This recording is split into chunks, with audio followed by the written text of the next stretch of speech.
Hey everybody, what the fuck is going on? Internet land? My friends, today is going to be a lot of fun.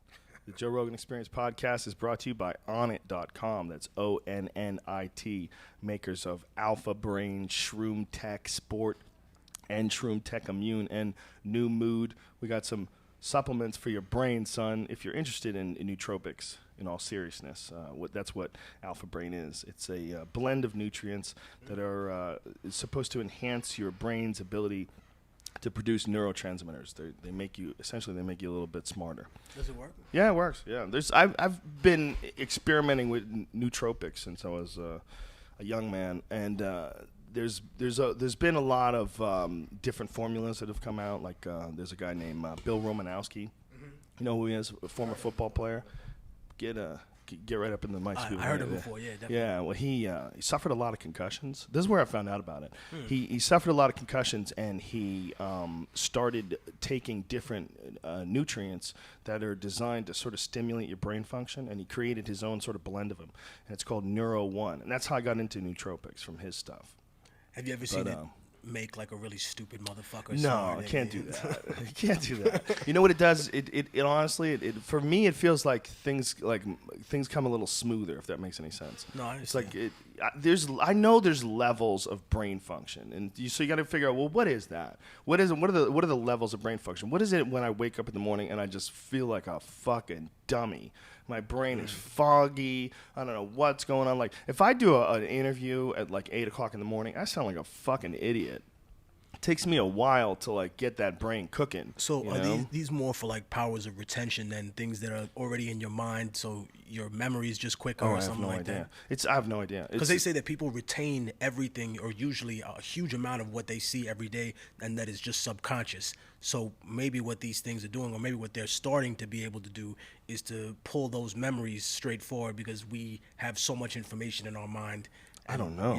That's a huge stretch. I don't know. You'd have to be a scientist to even figure. I think what it is there's. How long have these been out now? These Alpha Brain. I think we've been out for like 2 years now. But that's what I'm saying. See, we're at the very, very beginning of something like this. Then. Well, there's been a bunch of different studies on all sorts of different nootropics, and some really positive results are starting to come back. There's a new additive that we put into Alpha Brain. I don't even know the name of the new shit. If you're interested in any of this stuff, go to Onnit.com. That's ONNIT, and it's all explained in detail. But whatever this new shit that we just put into Alpha Brain, that's the technical term for it. It's been shown to improve golfers. I don't know. All these different things. What they do is, it has everything firing on like all the right points. You know what I mean? If it makes me feel like the difference between when I take it and I don't take it is sort of like the difference between not having a cup of coffee and having a cup of coffee, but not really, because it's not like an addictive feeling. It's not like like if I don't, like, I get really excited about having coffee. I can't wait to have it. And then I get it, I'm like, oh, it's like a little fix for me. It's probably not good for you. Yeah, I mean, it's definitely, they say it's okay if you drink a cup a day, but really, why is it okay if you drink a cup a day? I mean, why is it okay to take a certain amount of stimulants? I mean, is it really? Right. I'm not really sure. But it's Too much of anything makes you an addict. But the Alpha Brain doesn't make you feel stupid when it's over. It's not like you have an up and then there's a down. It's cool. Just gets everything loose. It's a fascinating subject, and there's a lot of controversy, but there's a lot of studies and a lot of very promising studies, and we're going to do our own eventually. We're just formulating the final formulation of the blend, and the most recent one is the one that I like the best, and it's hard to tell the difference, though, to be honest with you. It's like maybe I'm just eating better now too. It's like, there's a lot of different things that come into factor when it comes to the way your brain works, and that's something that everybody needs to consider. If you really want taking those and then you want meth, that's not going to help. Yeah, it's not going to help you.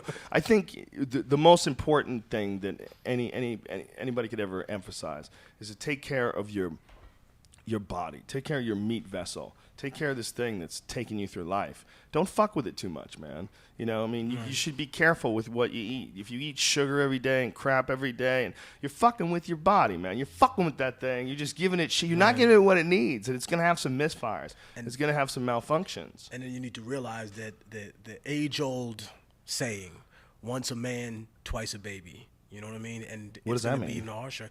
You come into this world, you know, naked, defenseless. Right. And when you see very elderly people, and I think gives me a great respect for all that they've been through in life. A lot of times they need help or they can't move or something like that, and they're dependent on somebody else to take care of them. Right. And that seeing that vision is supposed to inspire like humility in people to be like, yo, you know what?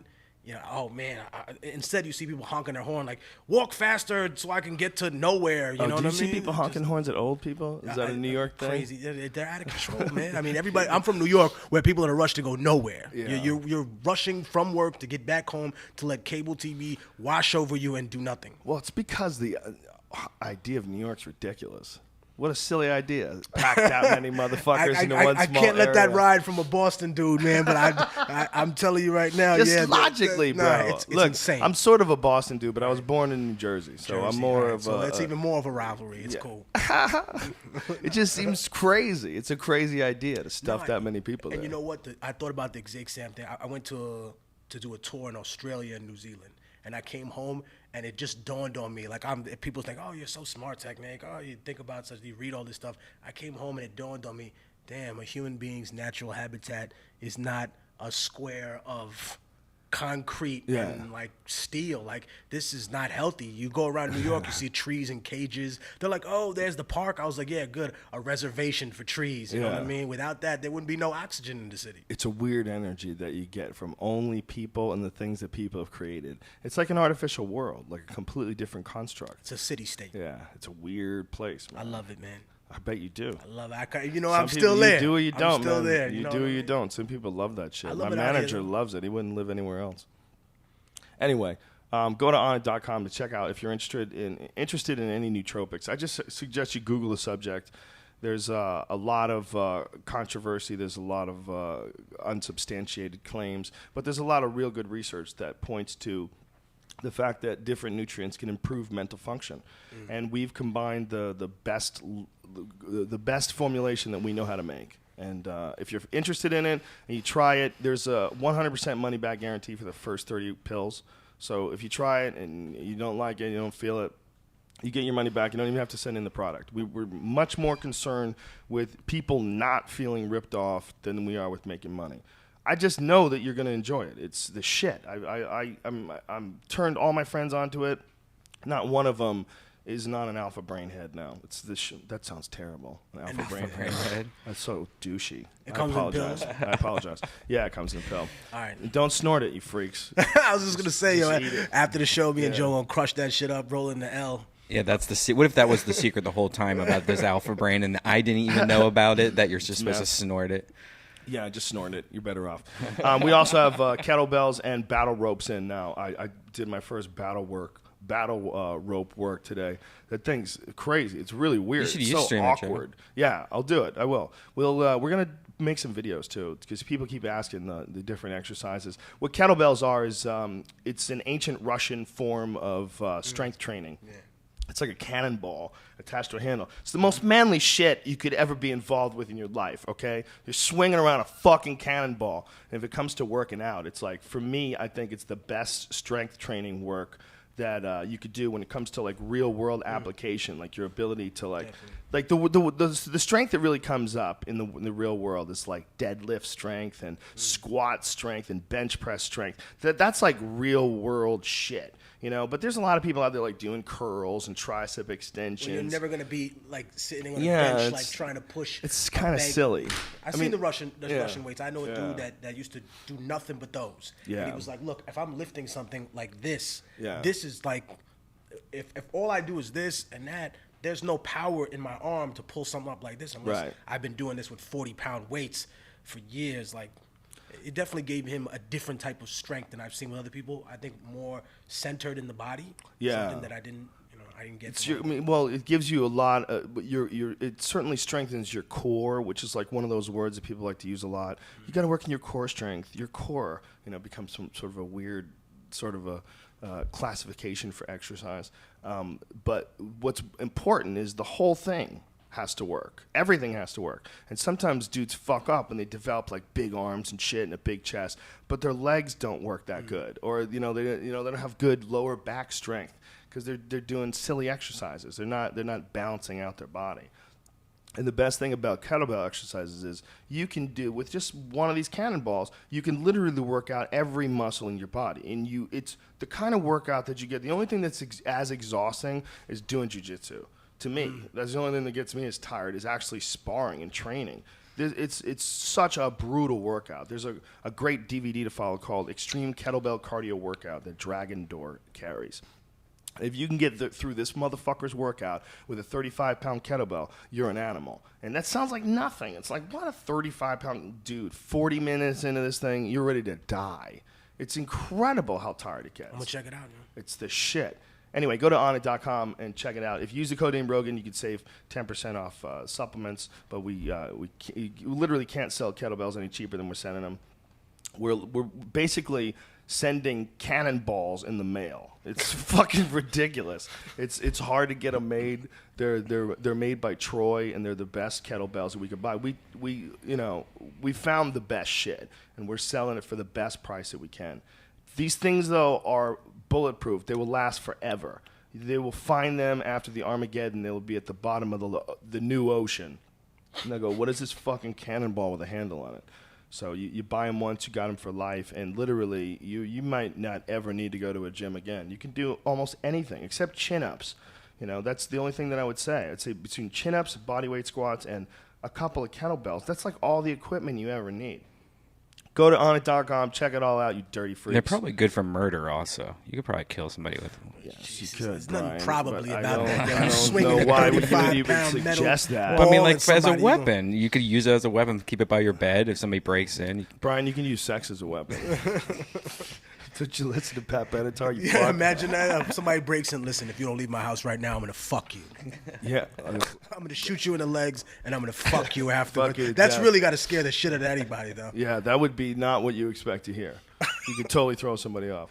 All right, ladies and gentlemen, Immortal Technique is here. We're going to get shit popping. Yeah. Joe Rogan Podcast, check it out. The Joe Rogan Experience. Train by day, Joe Rogan Podcast by night, all day.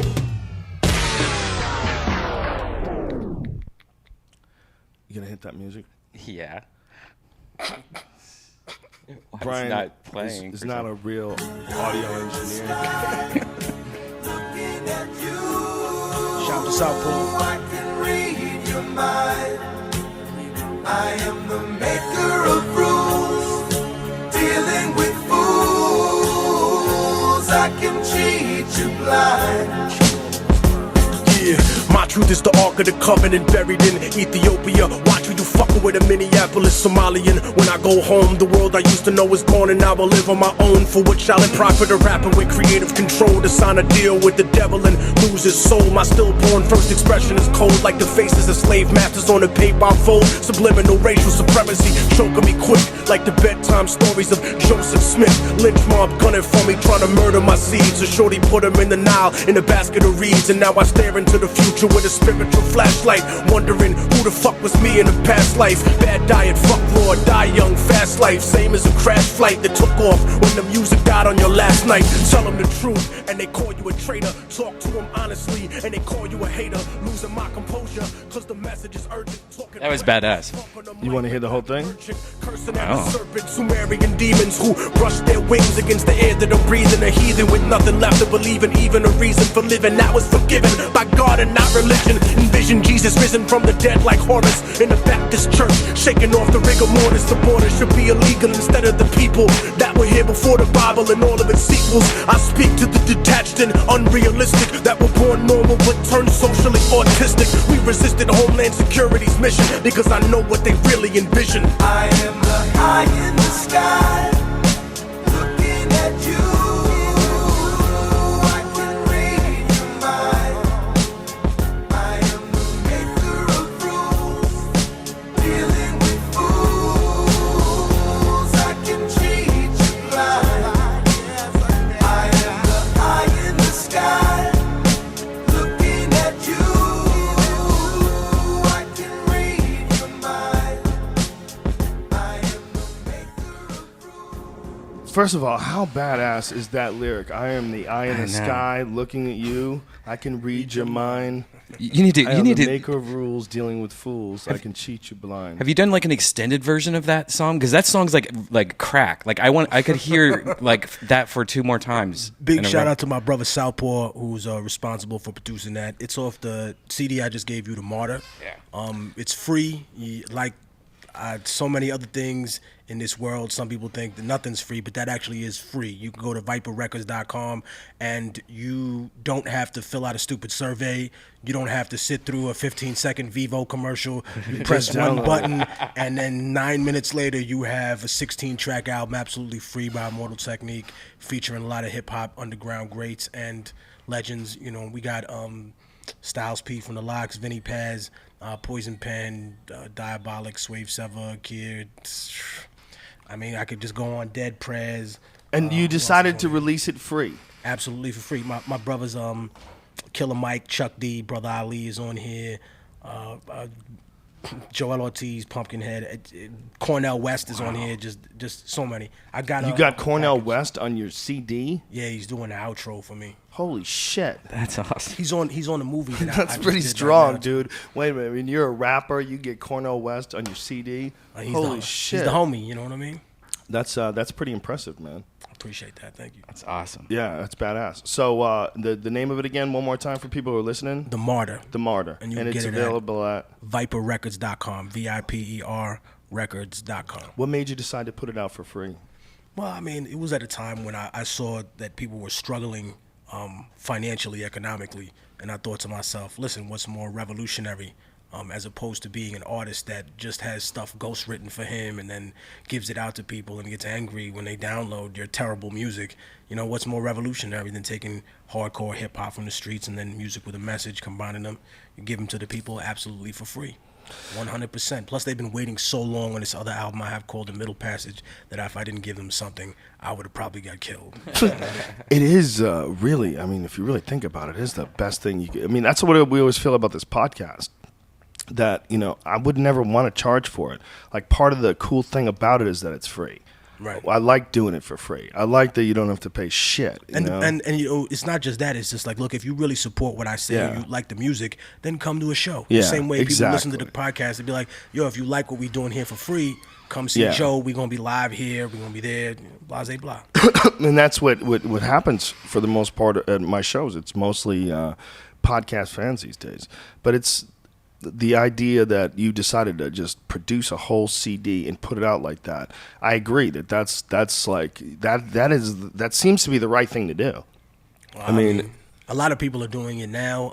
you're but giving it to them for free. Of course, they're like, when you give people shit for free, you know, you develop like the right kind of relationship. You develop like a giving relationship. You're giving, and you know, you create this sort of mutually beneficial relationship with the people that enjoy your shit. So they actually enjoy, you know, the fact that a lot of people find out about you. They enjoy the fact that the music is good. They enjoy the fact, you know, they get to be a part of it all. You know?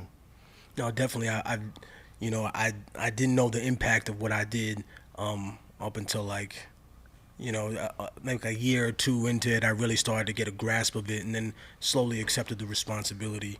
And I think there's a big difference in between being an independent artist and being in charge of everything that you have to do in order to be successful, and then having, you know, a label babysit you through a 360 deal or something like Are that. you completely independent? Is that how it works? I press up my own units and I have a distribution deal, which means that that's about as independent as we can possibly be without me, you know. I'm completely ignorant about the music business. I don't know nothing about it. So explain to me, like, is it hard to get to the point where you're at, like, to be completely independent and have people know about you, and like, what sort of distribution channels did you have to go through in order to remain independent? Well, in the very beginning, I had to find individuals that already had a distribution deal, because at that point I was just one artist, and they weren't in the habit of saying, all right, we're just going to sign an artist who doesn't have a roster, doesn't have a label. So I found a friend of the family that had a very small label called Viper Records, and I was like, yo, let's help build something here. And eventually it led to a few distribution deals, and now I'm at one where I feel, you know, I'm in the right place. I have the right people on my side. It's a much larger and more expansive one than I traditionally had before. But just so people understand out there that may not know, a record deal is essentially a loan with horrible interest rates. Because even after a loan, what happens when you get a bad loan and you end up paying it all off, you get to keep the property. But in this case, you don't keep your intellectual property. Your masters and your publishing are owned by somebody else. And if you read the fine contract and the legalese, in perpetuity. And in some cases, that just doesn't make any sense to me. I think that whole business is completely fallen apart, right? I mean, the it is record crumbling, business, yes. it's gone down to a personal appearance business. It's become that more, right? To some extent, I think that's why they implemented the 360 deal, so they felt like they could eat off the shows as opposed to the dwindling record When you sales. say 360 deals, what does that mean? The 360 deal means that the label now collects on everything, the ancillary rights. If your music is in a movie, if you do a show, they're getting half of the show. If you do a show, yeah, you're getting like, what if you do a reality show? They get the money. Whatever you do, dude. If you were in a record company label, whatever you do. Really? So if you had like the Immortal Technique show, and people traveled around with I you was with signed cameras, to a 360 deal before that. They would take a piece of that. Yeah. What are they offering though? That's what it depends on what status you have. If you're someone who's built up an independent brand, see, I'll give you an example. Well, how did you do it? If I have a good idea, right, and I say to you, Joe, as a company, as a gigantic multinational conglomerate, I got this company about people who get on the internet and meet other people that are similar, and they get to post their pictures. You're looking at me like, oh yeah, all right, well, how much is it going to sell? And I'm giving you numbers. But let's say I set up something like MySpace, which is obviously now not in its former glory. But if I say, all right, well, I have this company, MySpace, and it has, 20 million people on it signed up. Look at the advertising potential that we have here. Then I can sucker somebody like Rupert Murdoch into buying it for $500 million. And I think it's just the same thing in music. If you've already built up an independent fan base, if you have something that's completely your own, then you're coming to them with everything. And you're saying, listen, I don't need to give you more than just this. I will give you the small percentage, which is usually between 15 and 25%, for just distributing the product, making sure it's in all the stores. But isn't almost everything distributed like through electronic media now? I mean, I think how many actual CDs move? Do they probably still about sell half a lot? of. Maybe I've sold about 250,000 records of the 4 albums that I've had out, and I've moved about half of the product. Real on the last the record in physical, not in digital. So it's still about half and half. Still half. We're and talking half. about 40 to 60% of the revenue in certain places. Do you buy CDs these days, or do you download shit now? Occasionally, if I support an artist, if I like Yeah. somebody and I think they're dope and they're a friend of mine, I go to the record store. I'll buy 1 or 2 of them. Yeah, I never see a record store. When the fuck? Are I you buy at a all my record store? CDs at whatever. Starbucks, like I was saying. I do that sometimes. That's probably you know what? I think you're right. I think the last CD I bought was at Starbucks. I do looked good. iTunes too. You know what I mean? Yeah, I But do it's just- iTunes. Like almost all of my stuff is iTunes now. But I wonder how much sound you're losing. How much sound are you losing? Like the They're not. clarity They're or not. They're technically not wave the files. depth? They're I think 720. I mean, it's not perfect, but it's not bad. It's good sound quality. You have to have a certain standard to put it on there, I believe. Because if you talk to like old time hippie dudes, they always tell you that like vinyl record was the best. Like that was the best quality sound. And that we lost a little bit going from that to digital. We lost something. Laserdisc, we lost it when we went to DVDs. Laserdiscs are better quality than DVDs. Are they really? Yeah, and it's like But just better because than of the Blu-ray? size. No, I don't think they're better than Blu-ray, not at all. But better than DVD. It's probably just too expensive. Well, Blu-ray tells Laserdisc to suck it. How about that? Blu-rays the shit. I watched a regular movie the other day, and I couldn't believe how bad it looked. I watched The Ghost in the Darkness. Do you remember that? It was with Val Kilmer and Michael Douglas. Douglas and Val Kilmer. Back They when lion hunting. Val Kilmer was a handsome motherfucker, man. He was handsome and chiseled and shit. One of those white people conquer Africa movies, right? Nobody in Africa can yes. kill a lion, so they got to bring in Exactly. 2 white people from Exactly. England and America to go kill a lion. You kill a lion? Get the fuck out of here, yo! Look, just put a bloody piece of steak right there and just wait there and bang. There It you wasn't go. a lion, dude. It was the Ghost in the Darkness. It was the ghost in the darkness. They were intelligent lions. They were setting traps for him. Intelligent. Well, art. it's kind I of think a lot of it lions are. becomes kind of weird, but there have been animals like that have just strictly decided to eat people. There was a cat, a tiger in India that's been recently going around on Twitter, the Wikipedia about it. This cat in India killed like 400 and something people before they finally killed it. Maybe he's just trying to get even, man. No, apparently they just develop a taste for flesh. It's just not normal for them because we're not normally on their food chain. But once they find out about us, I think we made ourselves not on their food chain. We're on their food chain, homie. If you and me go into the jungle like in a loincloth, oh yeah, we're what I mean by we're not on their food chain is that's not a regular part of their diet. Right. So they don't recognize us as food necessarily. But sushi's not a regular part of my diet, but I'll eat the shit out of that if I'm hungry. Yeah. You know what I mean? So well, that's probably how they see us. Like, tigers, once they find out that they can kill people, they become a real fucking problem. They just go exclusively for people. Yeah, there was a story about this boat in India. Well, there's an area in India called the Sundarbans where over the last 100 years, tigers have killed close to, I think it was 300,000 people. Something insane. Really? Oh, yeah, insane number over the last 100 years. It's fucking crazy.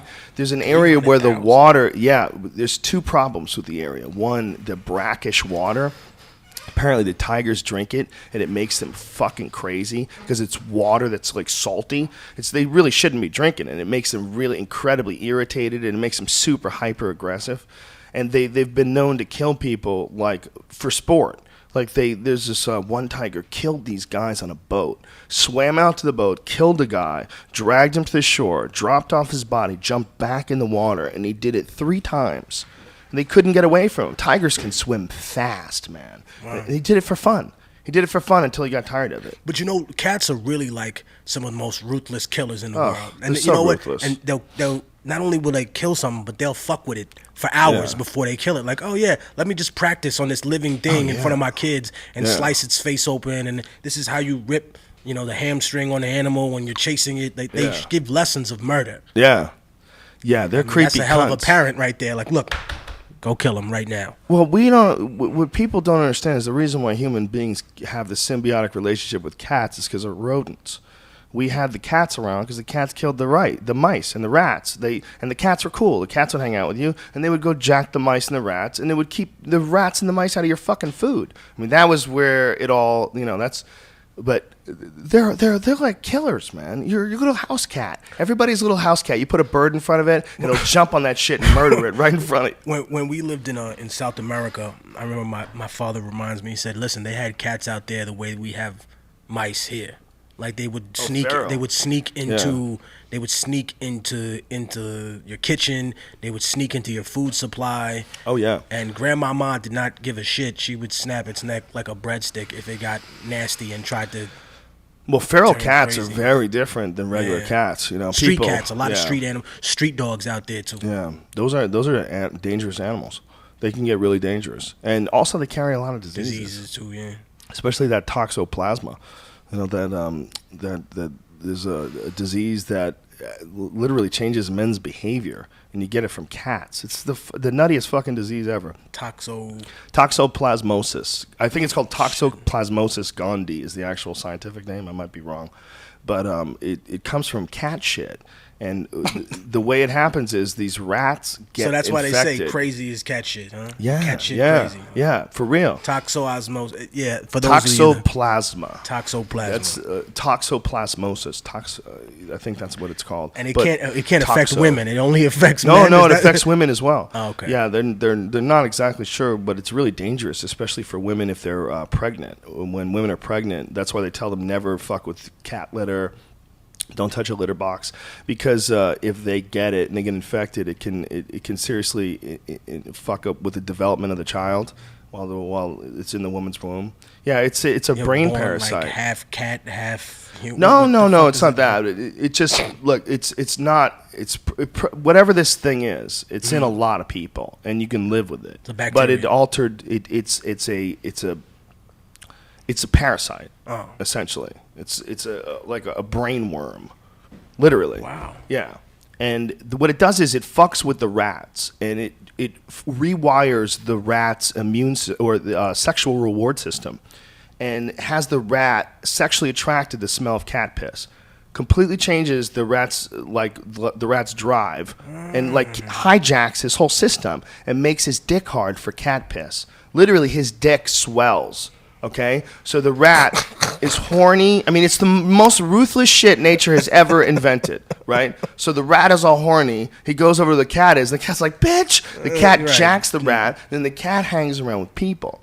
And then people get it from the cat. And it's been shown to make people extra aggressive. It's been shown to make them act more impulsively. Some bath salt type shit. Yeah. Like eat somebody's face. I don't think it's that bad, but there's a disproportionate amount of motorcycle victims that test positive for toxoplasma. And they think it also can delay reaction time on some people too. But there's also been a direct correlation between successful soccer teams and areas of infestation for toxoplasma. And they think it might actually make men produce more testosterone. So it's possible that it can trick your body into acting more aggressively, being more sexual, producing more testosterone, making you more impulsive. And here's where it gets really crazy. In England and Europe, 80% of France is infested with toxoplasma. 80% of the French people, people from France. Yeah, 80%. You think so? No, I know so. Like, this is like scientific. They said 80% like of the dudes or people in general. The people in general. Yeah. Well, they are very violent people, Joe. I mean, you know what I think is unfair is when I heard the administration, the Republican administration under Bush, the way they lambasted and hammered the French simply because they didn't want to go to Iraq. And if you think about it, after World War I, remember when we had freedom fries? That was such a fucking joke, dude. Freedom fries. Whatever cocksucker came up with that idea, I hope you die in a car fire. It's the stupidest thing I've ever heard in my fucking life. Because freedom fries should be what you're eating, fucko. Because without France, there would be no United States of America. On several occasions. France just didn't want to get bullied into something crazy. They're smart. But they became like pussies to us. They became like cowards. No, you know what it is? The Middle East was divided a long time ago through a treaty called Sykes-Picot, where the European nations decided that Turkey or the Ottoman Empire was the sick man of Europe, so they cut it up. Everyone got their little slice. England got what's now Iraq and Egypt. France got parts of North Africa, Syria, and Lebanon. So really, it's not that I'm scared to fight. No, that's just not my slice, homie. You take care of your own problems there. If there's an issue over here where I'm getting money and I have the remnants of the Carac de Chevalier and all this legacy of intervention, because realistically, you look at the Crusades, they were run by Normans, by Frenchmen, by people who were maybe 5-6 generations away from a man called Rollo the Viking, who invaded and then became, Duke of Normandy. So you're talking about an individual or a group of people who have been warring and killing from the beginning, from the very start. I mean, French people, they get away with it because you think of them in wine and poems, but look at history, and I'm not denigrating the French. I'm saying y'all are wild motherfuckers. Y'all are some very, very violent people. You've been involved in every sort of chaos and melee since they've evolved. Rome fell. But the modern ones have evolved, and they're like, we're not interested in that anymore. We'd rather make really good wine and fuck. I mean, I think they got a lot of good points. I can't be mad at that. The modern French are very cool. They have it down. They're doing the right thing. They're not fucking with the world. The modern French, they don't want to be involved. high fructose corn syrup Good and all for that. them. When I go out to Good Europe, for it's them. different. Soda tastes different. Food doesn't make you feel as heavy Thick. and fat, and you walk out of there like, Yeah, we're not in any way saying there's anything wrong with being French. I've met a lot of really cool French people. I just find it fascinating when people come from really ancient cultures, because our culture is so goddamn new. And if you look at the human race and look at like in the areas where it's been established and culture's been established for the longest, they're really the most backward areas. It's like Iraq. Iraq is Sumer. That's like one of the oldest known civilizations. Sumerian, yeah, that's like that's the cradle of civilization. But even here, even here, we had indigenous people living here thousands of years before. Sure. Well, what's really fascinating, what a lot of people don't know, is most of North America was covered in a mile-high sheet of ice up until about 10,000 years ago. Mm-hmm. So when everybody was just balling it up in Europe and having a great time and partying all throughout the world, we were covered in ice. Except for Central America, South America, where you find lots and lots of different peoples. Mostly they focus on Aztec, Maya, Inca, yeah. but there are so many other individuals. Like when I came back How about the Olmecs? to Latin America, the Olmecs, you look at their shamans, their tradition of religion, their explanation of human society, their use of psychotropic drugs. Yeah, they had a completely independent, advanced civilization, and that's what people aren't aware of. Like when you go back like many, many thousands of years, what gets really interesting is it's really hard to reach other people. So that was when people were developing very uniquely on their own. You know, cultures develop very uniquely, like in their own little. Their own little place. They weren't having like the constant intervention that we have from all over the world. So if you look at like what the advanced civilization of thousands of years ago in South America rather, and you look at the Mayan civilization, like what a fucking fascinating path those guys went down. I mean, what an amazing path these guys went down thousands and thousands of years ago because no one was fucking with them. Because they were like, this is what they came up with. What they came up with was incredible fucking stone structures that mirror the cosmos, and they were doing shit that nobody was thinking about in Europe. Nobody was thinking about the same time. Nobody was thinking about any of the fucking shit those guys were doing. You know what my favorite part is? When I hear people say, oh, you know, they had so many scientific advancements, the Aztecs, Maya, and Inca, like the aliens must have helped you to do it.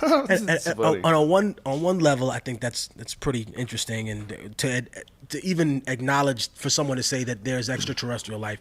But at the same time, my question is this: those developments happened over the course of hundreds of years, of thousands of years. Yeah. We're looking at American society now that went from being in a fucking horse and buggy 150 years ago to now being on the moon, and everybody's got a cell phone the size of a pack of Tic Tacs and whatnot. So listen, if the aliens helped anybody, they helped people here in America. They didn't help us. Yeah. You know what I mean? Well, We developed it over hundreds and I say thousands of years of work and science or whatnot.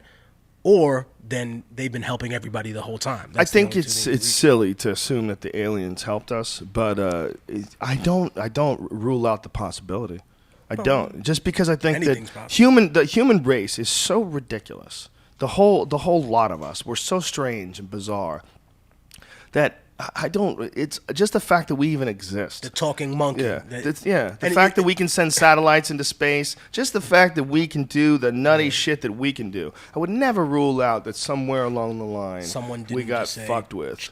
Yeah, someone gave us some shit or fucked with us a little bit, or did some shit with some monkeys and made people. I'm not ruling that out, man. I do not rule that out. I would say aliens before Bigfoot. Dude, Bigfoot, I'm going squatching. You shut your mouth. I told you, this fucking whole area is very squatchy. There's a lot of trees across the street, I noticed. That's a very squatchy area. There's some trees right down the block, man. I like them trees. I'm going Bigfoot, dude. I'm not mad at those trees. Those are Cali don't be trees. hating. You want to come with me? No. Come on, man. We'll go camping. Yeah. Let's go play in the woods and get raped by some guy. Dude, we're gonna go find Sasquatch. What if we really found one? Came back, we changed the podcast. You won't. Guess what? You won't. How do you know that there's not a few thousand of them hiding in the woods? Joe, there's 40,000 just in California. You know when we're gonna know, man? When these 30,000 proposed drones are in the sky in the next couple of years. We would already know from Google Maps or Google Earth. You think they would see a Bigfoot on Google Maps? If there's 4,000 or whatever. It'd be like you can't get Google Maps. Or maybe they're in a cave jungle, underground. They don't have like a detailed picture of every square foot of the Pacific Northwest rainforest. I would believe in Loch Ness before I believed in Bigfoot.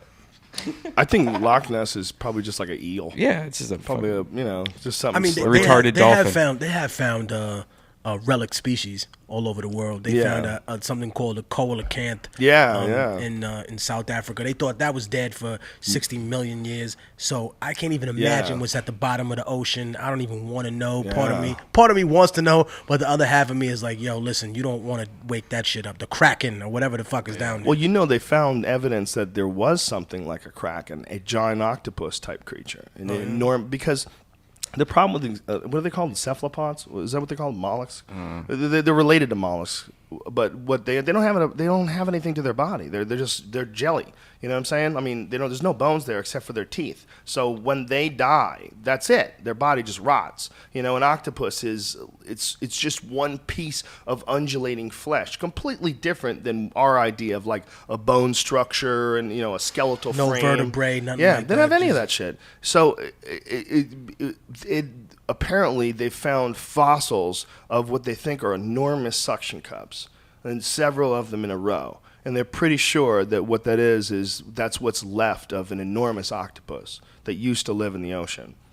So the idea of the Kraken, it might have been a real thing. There might have been an enormous octopus. Be eaten. Yeah. Like back in those times, listen, when you ran into something, there was no such thing as a handshake. Yeah. Back in like But can you imagine if there really BC? was an octopus that took out a boat?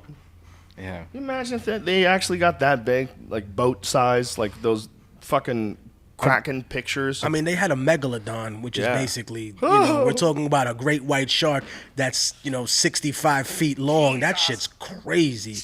And like, fucking crazy. and their babies were like the size of great white sharks now. Yeah, like that would be a baby megalodon, a 30-foot megalodon. My friend Bud has a tooth in his office, a megalodon tooth. Oh, yeah? And you pick it up and you just go, what the fuck, man? It's a fossil. So what a fossil is the actual bone gets replaced with minerals in time. So it's really like a piece of stone. It's like a black piece of stone. I had to explain that to him. Dudes think that this is just, no, it's a bone. That's the actual tooth. No, the tooth doesn't exist anymore. This is a fossil of the tooth. Like, I had to explain it to him. He's explaining it. He's telling me, no, it's a real tooth. Look, I paid for it. I got a certificate. So it's real. Like, I'm telling you, that's not exactly what a fossil is. But anyway, it's so big. It's like a giant blade. Like size of your hand. Like yeah, that. it's fucking huge. And you're looking at it like, that was you just picture that in a mouth, and then picture how big that fucking mouth is. And sharks went through teeth like Carson went Yeah. through wives. I mean, Just we're talking boom, boom, boom. Next one fell out, boom. What a crazy animal the world has invented. I mean, when you just toxoplasma and sharks, the fact that those two motherfuckers exist. You know what I'm saying? What about a shark? Cat parasite that makes you What think. about a shark with toxoplasma? What about an Christ. Maybe octopus? they all have it. What about an octopus that didn't have tentacles, but they had sharks instead of tentacles? There's sharks at the end? Yeah, like the legs would be just sharks. Oh, my God. Why not? With toxoplasma. Yeah, it's ridiculous. Well, he's ridiculous. He's ridiculous. He'll do that to you. But, dude, imagine. That would be crazy. With shark heads at the end of it. There's so much this nutty is shit. This is part of somebody's bad trip out there. Someone's about to hit the Joe Rogan. You stole that idea from me. You know what's really crazy is that these people in South Africa have sharks, the great whites, on some sort of endangered list. So you're not supposed to be killing them. I mean, I read that they're thinking about lifting the ban because another one killed a fucking surfer recently. Like, apparently they're on some sort of endangered list. One surfer died as opposed to like the 100,000 or like 12 million sharks that we kill every year or something. Well, That doesn't make that's any a pretty sense. good record, but still, I say all sharks can suck my dick, and we should kill every one of them. I'm on team people, and I like surfing. And if there's anything out there that will cut me in half when I'm surfing, no, not really interested in that thing sticking around. I say we send in torpedoes on submarines and just jack every fucking shark we find. You're man. wildin'. If we did that, then we'd all the be- other species that they're supposed to eat would be right there. And then we'd have more fish. We'd have See more what I'm fish. saying, dog? But we'd have less of other stuff too. Yeah. Oh yeah, you can't completely fuck with the. We would probably give rise to some new intelligent dolphin that knows how to make a gun. You know? You know what I mean? I mean, if you fuck the balance of power up in the ocean like that, who knows what the result is going to be. Jesus Christ. The fact that we do that, though, is a part of nature. I mean, it is our own human curiosity that leads us to fuck with things and remove things from the food chain and use our infinite wisdom to change, like, the topography of the earth. But that is also a part of nature because we are all nature, Even if people say that, oh, plastic is unnatural, sort of, but no, it's natural. It's what the shitty humans make. This brings up an interesting question. I had a conversation with a friend of mine, Matt. If we evolve ourselves, right?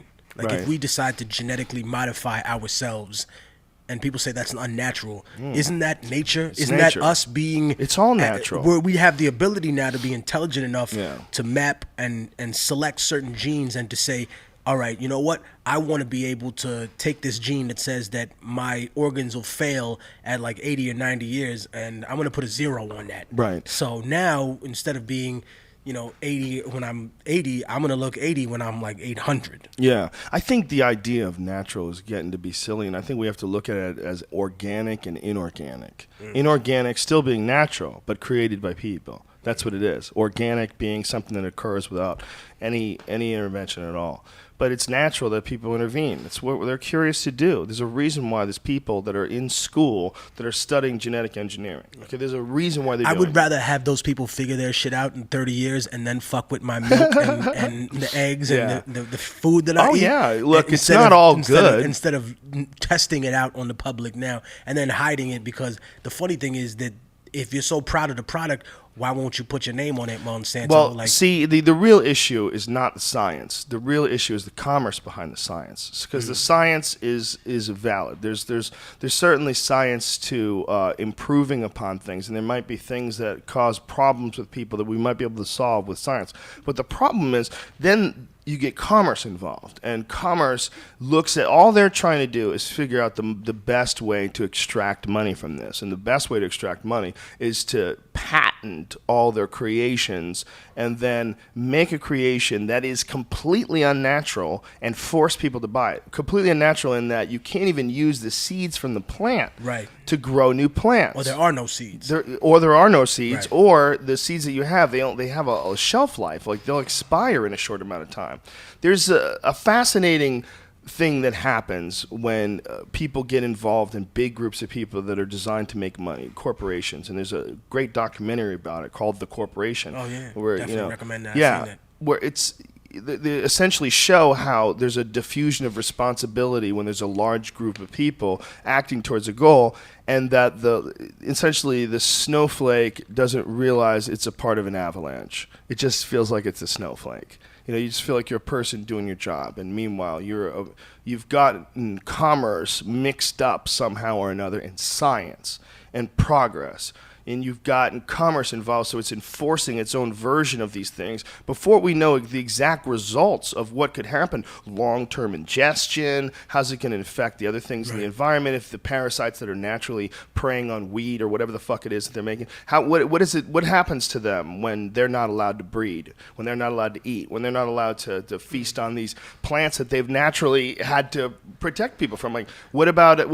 What is the backfiring of that? Is it bark beetles? What the fuck is it? You know what I mean? I think on many levels, that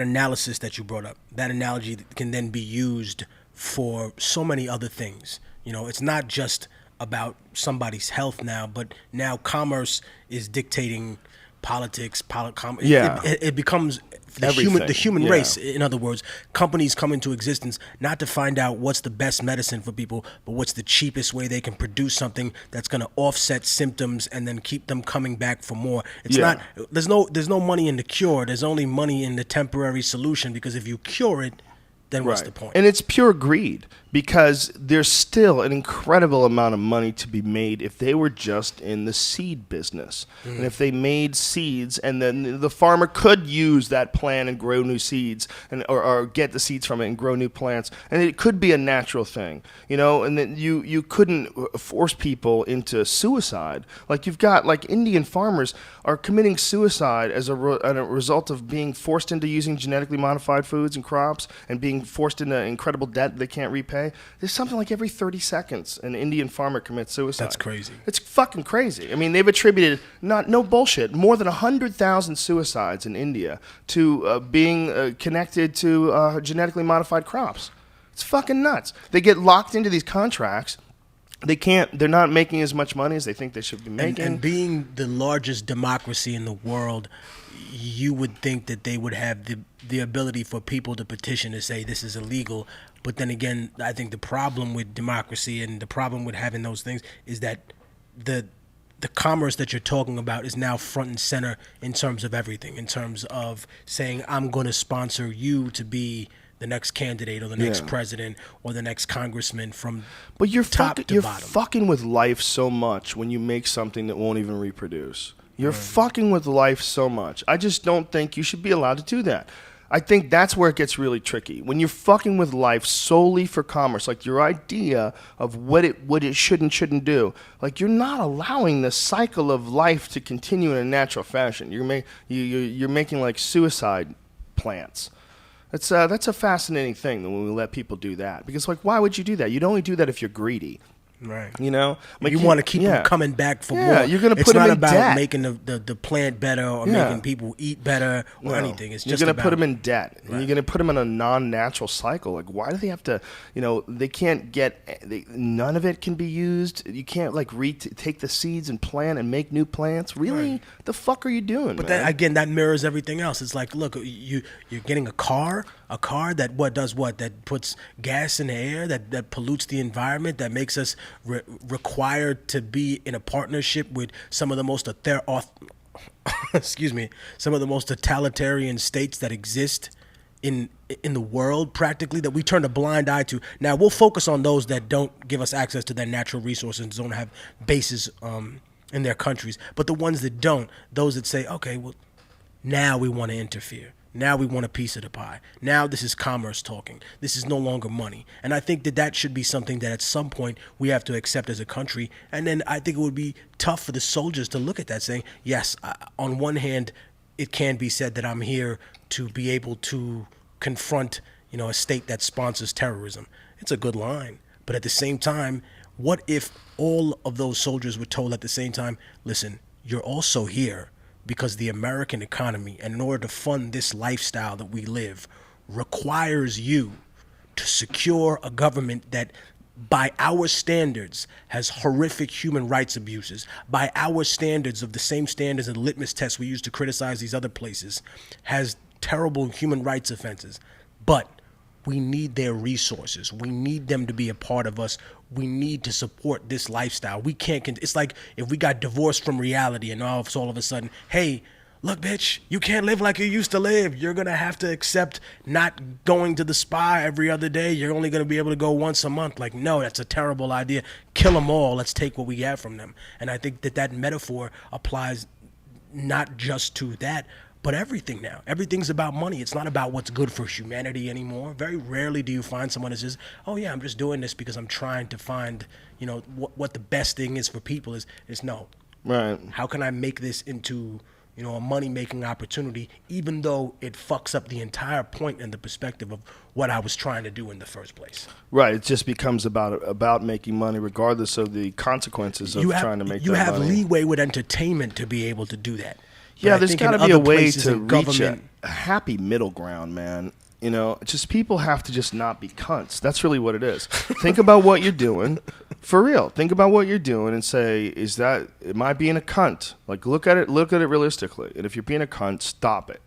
It's really that simple. And if you got some fucking crazy ass business where you're robbing people of their natural resources and going in there with tanks and killing who knows how many fucking civilians, and somehow or another you've passed it off as helping someone's freedom or supporting freedom or making sure we're free, you're a cunt. That's a cunt thing.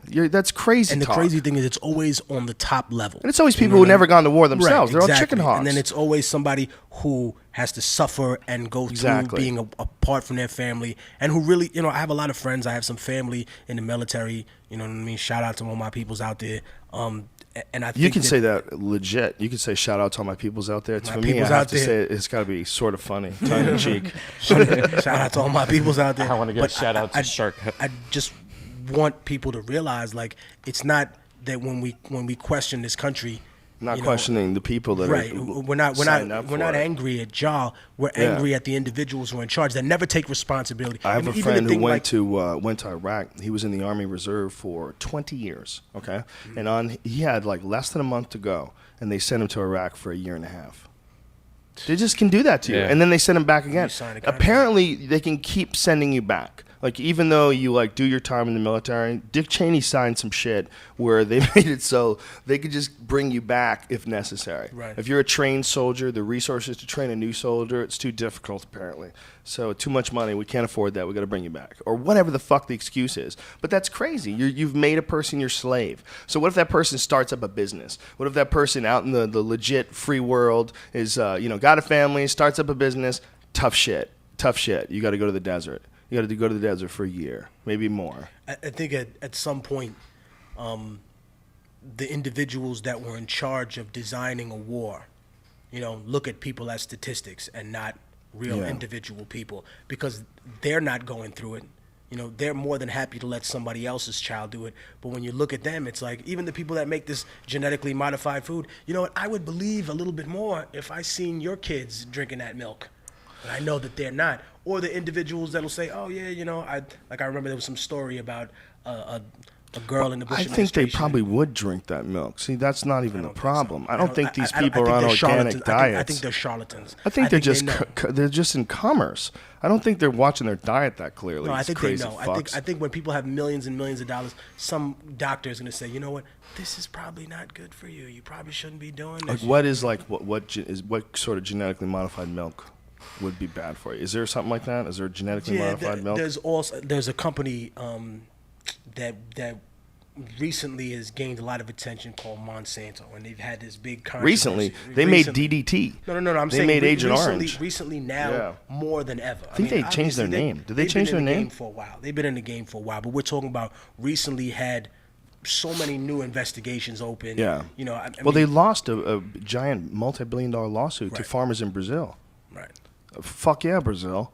happy for that. Fuck yeah, man. They sued the shit out of them. Beautiful and won. women, a win against Monsanto, I love jiu-jitsu, Brazil. And almost all that. fucking every weight class has a Brazilian champion. There's more Brazilian champions in MMA because now you got Renan Barão, who just won the interim bantamweight title, and then you got Junior Dos Santos, who's the heavyweight champion. You got Anderson Silva, who's the middleweight champion, and you got there's tough guys at every weight class from Brazil. Jose Aldo is the 145-pound champion. I mean, Jesus Christ. That's a lot of fucking weight classes dominated by a Brazilian. Somebody told me you recently got a black belt in jiu-jitsu. Yeah, I did, yeah. Congratulations. Thank you. I know that. Thank you, sir. That's a lot of work. A lot of getting choked in my neck, my friend. A lot of that. I've got a back problem because of it. When you see me doing like that all the time, it's because my back is always fucked up from jiu-jitsu. But it's so fun, I can't help but do it more. I actually took jiu-jitsu for about 3 or 4 years when I was a kid. Did you really? It gave me a lot that's great. It gave me a lot of real life experience. I mean, Yeah, you struggle. My you know? sensei at the time, he was a Vietnam veteran, a real no nonsense kind of dude, and It's always the good plot in a story. A Vietnam veteran returns to the hood to teach karate. No, Huss! he was always there. He was always in the hood. Shout out to Sensei Stanley Thompson, and he was a very, very, very positive brother in terms of how we advanced in our lessons. Because I remember getting life lessons from the man, not just how to choke someone or hit someone, but when to and why to. You know what I mean? And the discipline required. Like, I put it on Twitter the other day. One of the things that I always remember he told me, he's like, listen, while you're wasting time with your friends running around, there's somebody that's running and doing push-ups. When you getting high and drunk with your friends, somebody is doing kata. When you are sitting there playing video games, someone is running laps and smashing, a practice dummy. And when this person meets you, they're gonna fucking destroy you. And I got a took big that real problem. personal, like, Jesus Christ, like, either I'm gonna have to commit to this or to that. You know what I mean? But it definitely put those things at the forefront to say, you know what, young brother, you're gonna choose your life for yourself. And if this is what you want, you can do it. But at the same time, if you're going to be involved in a situation, just understand what the consequences of that are. For me, martial arts was the first time I understood the connection of what you put in is what you get out. I didn't understand that connection before. I always wanted things to happen for me. I didn't really have a physical thing where it was so difficult to do that I realized the only way to get good at it is just intense hard work and focus. Everything else in my life, I was 15 when I finally got into martial arts, seriously got into it. But everything else in my life, whether it was getting into art or playing other sports, there was no consequences. You know, it's like, so what if your picture didn't look that good? So what if you dropped the ball? You didn't get your ass kicked. Right. Once it was someone beats your ass, once it was like, oh, this is the top of the foot. It's either this or kill you. It's either this or kill you. It's either beat your ass or kill you. And guess what? If someone can beat your ass, they can kill you. They can kill you with their fucking hands. If a guy gets your back and he chokes you and you tap, you're essentially admitting that he could have killed you. Yeah, exactly. If this was a life or death struggle, he would have put you. You would have kept the choke on. You would have been a dead person. In other words, yes. Exactly. And that was reality to me. It was like you gotta look at your game, you know, like your fighting game and your life game. You gotta look at it 100% realistically. Look at it objectively. Look at it. Stand outside of it and look at it. And I didn't have to do that until I started fighting. I didn't have to do that until martial arts. We definitely had. That was one of the exercises after we had learned stuff for a certain period of time. Yeah, we had to show what we learned by fighting our sensei. It wasn't like you had to fight him. We had to fight him, and he was well trained. Did he take it easy on you? No. He beat your ass? Of course. I mean, that's just the way it is. But why is he making? How old was this guy? No, I'm not talking about beat us up, like leave us on the floor. Right. But he definitely, obviously. But you were like a beginning student, right? We were like, I was maybe like 14, like 13, 14, and I think that it wasn't like I never went home crippled. I never went home like not being able to. Did you ever see stars? Did you ever crack you and you saw stars? No, it was more like I definitely got the wind knocked out of me. Like I fell down. He controlled you. Right, definitely. Right. It was someone who had experience teaching young children and had taught his son from a very young age. So it was more like it was a controlled place, and it was more like if in the middle of the fight we did something wrong, we got punished for it because he said, you know better. We trained on that for weeks, you know what I mean? You know what to do at that particular time, and now you're just being lazy because you know it hurts to do that block that way, or it hurts to get down low and then get back up, you know what I mean? Well, what people don't have to experience in life is that realization, you know, this pain, the bad thing that has happened to you, only happened to you because you didn't put in the work. Only happened to you because you weren't focused enough. Only happened to you because you did something that you shouldn't have done. And you have no choice but to learn what the fuck that was and make sure that doesn't happen again, because that sucks. So in I other just words, got cracked. Life lessons. Don't talk shit to Joe on the Fear Factor. He'll put you in the headlock and slap you around like a hoe. And I only did that to one dude. I only did it because I thought he was going to hit me. He wouldn't get away from my face. I pushed him away from me twice, and I was like, if this guy comes in again, I'm just going to manhandle him. I mean, you know, some people are really brave when it comes to barking on a woman, but when they deal with a man, it's a whole nother story. Well, I was, you know, trying to make sure that I wasn't sued, too. Like, I didn't want to do anything. I knew there's 9 cameras on me. It was like when I had the back of his head, I wanted to make sure that nothing I did was going to get me in trouble. You know? No, because, I mean, in that position, you could have done so many other things that would have just left him. I was so angry, too, because I knew this guy had, like, done some shit before on other shows. He, like, attacked some counselor on one show and threw his wife on the ground on another show. I knew he was crazy. So I was I'll say this much: when I was a young man, my father told me, he said, "Listen, the man who hits his woman is a coward." Like, my father was a very strong man. He said, "Listen, because he's taking out all the problems on the rest of the world that people are giving him, you know what I mean, for all of this, and taking it out on the person that's supposed to support him instead of him doing that." And I asked my father, I said, "What if it's you're talking woman, about Sean Connery? what if it's the woman that's giving him all the problems?" And I said, "Yo, at that point, you just get up and leave. That's the worst thing you could do to a woman that's obsessed with trying to ruin your life. Get up and walk out the door and never answer a phone call and never, you know what I mean?" Yeah, well, you just got to never let it get down that road. When you see it getting down that road to being so crazy you might hit each other, you got to get out. Either change, both of you, come to some mutual agreement, or get out. People don't, you know, they get in these crazy patterns in relationships. That's a big part of the fucking problem. They get used to being in a situation where they yell and scream at each other, and then when they get into the next relationship, it totally seems normal. Or they grew up like that. I grew up like that. Did you grow up like that? I grew up with both of my parents together. I'm not saying that everything was perfect, but I put it this way. My father was a very, very strict and very, very, like, tough man on us. But I've never seen my dad hit my mother, and I've never seen my father drunk in my life, like, ever. Like, my dad he taught in a military academy. He was, like, really, really tough on us when we were kids. But at the same time, I can say that I am everything I am because somebody love me because he took the time to say, hey, you know what? I'm going to take my son who's 12 to the Amazon jungle with me. Oh, you're scared of roaches? Well, what happens when they're all flying the fuck around you? Now deal with it. You know what I mean? Like, deal with the reality of fucking life, dude. This is life. You think you're poor because we live in Harlem? Right. Let's go to the jungle. Let's take you to some little real fucked up area in Peru so you can see people that eat like cardboard smashed in with like dog meat, and that's their lunch. And I know it's cardboard. You know it's cardboard, Joe. They know it's cardboard too. But they're still going to eat it because they're fucking starving. He's like, so I think my pops really just kind of beat the lessons of life into me. You know what I mean? That's good, man. That's good to have. That's a lot of times kids will resent a father like that. They put so much effort and work into it. But it's tough for a dad, too. You got to know when to let that fucking kid be himself. Oh, I know. It's hard to raise children. I mean, I put it this way. For a long time, me and my father had a very, very negative relationship because of all the crazy stuff I was doing. And then, when I got older, I started to realize that a lot of the things that he was trying to do were things that were very effective. Like, for one time, he kicked me out. Real shit. I hardly ever talk about this, but fuck it, we're here.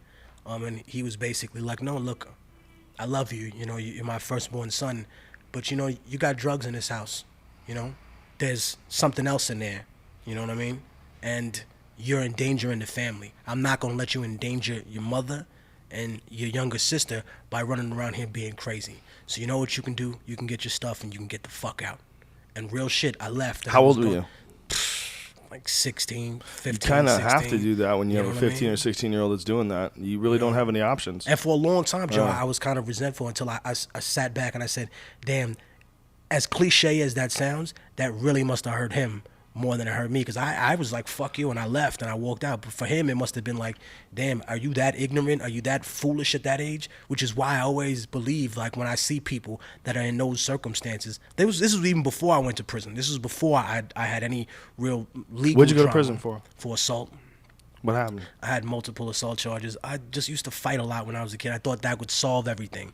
I wasn't one of those idiots that was willing to fight to the death against someone who's not my enemy. And the street is full of those fools right now. Oh, yeah. They're like, oh, man, this is the life. No, it's not life or death, homie. You're going that way and someone's in your way. You can go around them and it'll be a lot less time. I'm amazed sometimes at how lippy people will get for no reason. For no reason. And people get crazy. Like, they're ready to go. It's almost like they're bluffing. But if you call them on their bluff, they'll go. Most of the time people are bluffing, but they're putting themselves on fucking a yellow light. They're putting themselves in a bad situation. But I mean, at the same time, Joe, this is not to excuse my actions in any way, shape, or form. I take responsibility for them. But New York was a very different city. Like, if you grew up in New York in the late 80s, early 90s, you had to have some kind of physical confrontation, or somebody was going to treat you like a victim. Yeah. Like, if somebody wanted your hat, it was like, nah, homie, you can't have this hat because you ain't pay for it. Oh, well, give it, and that's where we start. I lived in Jamaica Plain for a little over a year. Jamaica Plain is the first place we moved to in Boston, and it was a pretty poor and real mixed area, and goddamn, I had to avoid everybody on my block or I would get my ass kicked. Everybody wanted to fight all the time. All the time. Kids were always trying to pick fights. They'd always talk shit to you, and you're like, look, I'm going home, leave me alone. And like, they're just constantly talking shit with you, constantly fucking with you, big groups of kids, small groups of kids. And when kids are alone, they're loose like that, especially in poor neighborhoods, so they grow up. Most of the time they're growing up with their fucking parents, or they're not having the best time. That's why they were in a poor neighborhood. So there's probably violence at home, or screaming at home, or chaos at home. And these kids are just fucking loose out on the street. It was... that was like what really inspired me to get into martial arts. I was like, fuck this, man. This is too dangerous. Everywhere I'm going, someone wants to fight. I don't know how to fucking fight. Like, this is crazy. And when you got the martial arts, then you could just call them out. You in a big group of people, No, be like, look, you'd rather not, man. The martial arts make you just walk left. No, instead of but right. I mean when you're backed into that corner, not go find Right. fighting. I know what you're saying, Because yeah. I'm saying when you're in that place, in that situation, and there's like 8 people talking reckless, it'd be like, listen, homie, if you're a real man, why don't we just shoot the 5 right now? You Shoot the 5? What is that? It means 5 just knuckles? go one-on-one. No, it's only 4 shoot the knuckles, right? 5. Let's shoot the 5, never heard homie. of I've never heard of that. Yeah. Shoot the 5 fingers? Or we get the fair one. That's what they call it, the Yeah, fair the one. fair one? The fair one. Yeah, over here on the West Coast, it's catch this fade, homie. You know what I mean? But out there on the East Coast, let's shoot the fair one because it's just me and you. All we have is space and opportunity. I'm amazed at how many dudes are willing to fight that actually don't know how to fight. That's always, That's definitely always true, amazing. yeah. When I watch That's them, definitely true. I'm like, that's incredible. You don't even know anything, and you're out there scrapping. Like, this is They're doing the ridiculous. windmill out there. They're doing the windmill. They're throwing ridiculous kicks, and they have no training at all. And you're like, oh my God, this is hilarious. This is a crazy idea. You're willing to do something that's really fucking dangerous and risky, and you're not good at it at all. At all. At all. I watched a fight go down once in front of the Comedy Store, and it was the nuttiest shit I ever saw in my life. I saw a guy completely lose his ability to figure out what he was doing. Like, he was so freaked out that he was in a fight with this guy. It was a white guy and a black guy. And the white guy is literally frozen in fear and flailing his arms like this. I mean, he had just was going like this, like waiting to get hit. And a fucking bus moved in front of me. And then as the bus moved by, was on the the dude floor. was laid out, stiff-legged, Didn't even get to see him. unconscious. Jesus. And the black dudes were already running. Happy birthday, Mitzi. Yeah, happy birthday, Mitzi. Is it really her birthday? Yeah. Oh, wow. How old is we she got- now? Well, we don't say. A lady doesn't tell. We're giving shout outs But to Mitzi, sure. to Mitzi. Shout to Mitzi. Shout to my people's Anil Melwani watching from the East Coast.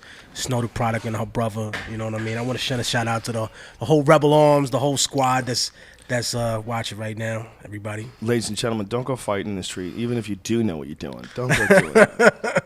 That's the last option. People got to learn how to chill. Right. That's the hard part, right? How the fuck does this world evolve if we're still involved in all the wars and all the craziness and all that? How the fuck do we get past this? The more I look at the life that we see on TV every day and the tragedies that we see in the news and the horrific things that are going on all over the world, the more I go, there's got to be a way that collectively we can figure out how to stop most of this shit. Most of this shit that I'm looking at is people doing shit to other people. We collectively stop that. It's almost like because we're not dealing with UFOs or asteroids or anything nutty outside of the Earth, all of our conflicts are being caused by people doing cunty shit to other people. Like, literally, the whole world's problem is the whole world.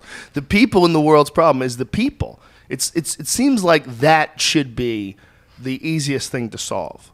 That should be the easiest thing to figure out how to get past. It's like we're like the crazy person that never learns from their crazy actions. It just keeps doing the same stupid shit over and over and Or over the crazy again. person that doesn't realize they're crazy, like most crazy people don't seem to get. I think what we're talking about here is really the evolution and the de-evolution of mankind, because we have, you know, We're so close. We have the ability to be on other planets almost. You know what I mean? We have the ability to create these lasers, these incredible communication devices, these incredible travel Cell devices. phones, 4G, but we have not cured greed. We haven't cured racism. We haven't cured, you know what I mean, jealousy, anger, hatred. We're ruled by these things, and people that can control them and know how those function within the human mind have more of an ability to control. Well, mass what's than interesting is that anybody else. when things get created, say something spectacular, something destructive, the people that are creating that thing, then that technology gets put into the hands of people that did not create it. They just have it now. Right. And that is always a problem. When someone wields something of incredible power and they didn't even create it, you know, you just got it from. So, do you understand the whole process behind it? If you are the type of person that can create that, are you the type of person that would be willing to unleash it on people? I think you'd be more willing to unleash it if you bought it. You know, if you got it from somebody else. It's just we have the ability to do shit that we don't have the moral evolution to cope with. We have the ability to wipe out like giant sections of the world in like real quick blasts. And we somehow or another feel like, you know, because we do it a little bit more precisely, like in Iraq, like that's a little bit more precisely. You send actual troops in there instead of just dusting the whole area. It's still a massive amount of casualties. It's still And they love to use essentially the the same word, result. the word, the catchphrase, collateral damage. You know, which I think is one of the worst excuses for murder in the world. It's crazy. It's And crazy. and that the you can sad just part, look at it that and the sad way. part is the people who catch the blame are always the people on the bottom, the enlisted men. Like even in Abu Ghraib, when I saw that, I was like, oh, okay, watch. All the soldiers are going to get some kind of shit to them, but the people, the commanders, the officers in charge, the people who decided the policy at DOD, the individuals who were at the administration who said, yeah, this is fine, do what you need to do to get this, those people that gave free range, they always escape. They always seem to have their little exit in the back door, while the individuals who actually did it and yet bear no responsibility for being told to do it, or being told this is what we're going to do, or this is in the Is that what happened in Abu Ghraib? I thought it was just the soldiers deciding to be fuckheads and take pictures with bodies. And do you know? sick I'm not dogs gonna. on people. I'm not gonna say that isn't part of what happened, but I believe in all of these situations that there is some kind of culture within the society that says, you know what, if you get caught doing this, you're going to do the time for this, as opposed to whoever is on the top for it. It's because always you have the benefits crazy. of being here. It's always crazier when a stranger is your enemy. Okay, that doesn't make any sense. If a stranger is your enemy, one of two, someone's doing something fucked up. It's either you or it's him, and you got to figure out who it is. And if you're in his town and you're carrying a gun, then it's you. You're not supposed to be there. Like, you just, the only way you Looking would for have, Al Qaeda in a country that don't have. It's just fucking crazy. The only way you would have a stranger that's your enemy is if we were in a place where you couldn't communicate. Well, we're not in that place anymore. We're in a totally different world. This isn't the world of 10,000 years ago when we show up on a fucking wooden boat. We hit the beach and this dude shooting arrows at us. We got to kick some ass. It's not. This is a totally different world we're living in now.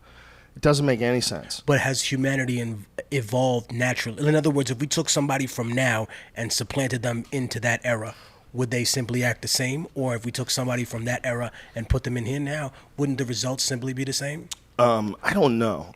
I would like to think that we've evolved a little bit, or a larger percentage of us have evolved a little bit because of the internet, because of people's abilities to express themselves in a way that, Monsanto didn't really have to hear from the regular people in the 1960s when they were making Agent Orange. They didn't have to. There was protests in the news, and if there's not a bunch of people carrying signs, you're not getting anything from the people. You know what I mean?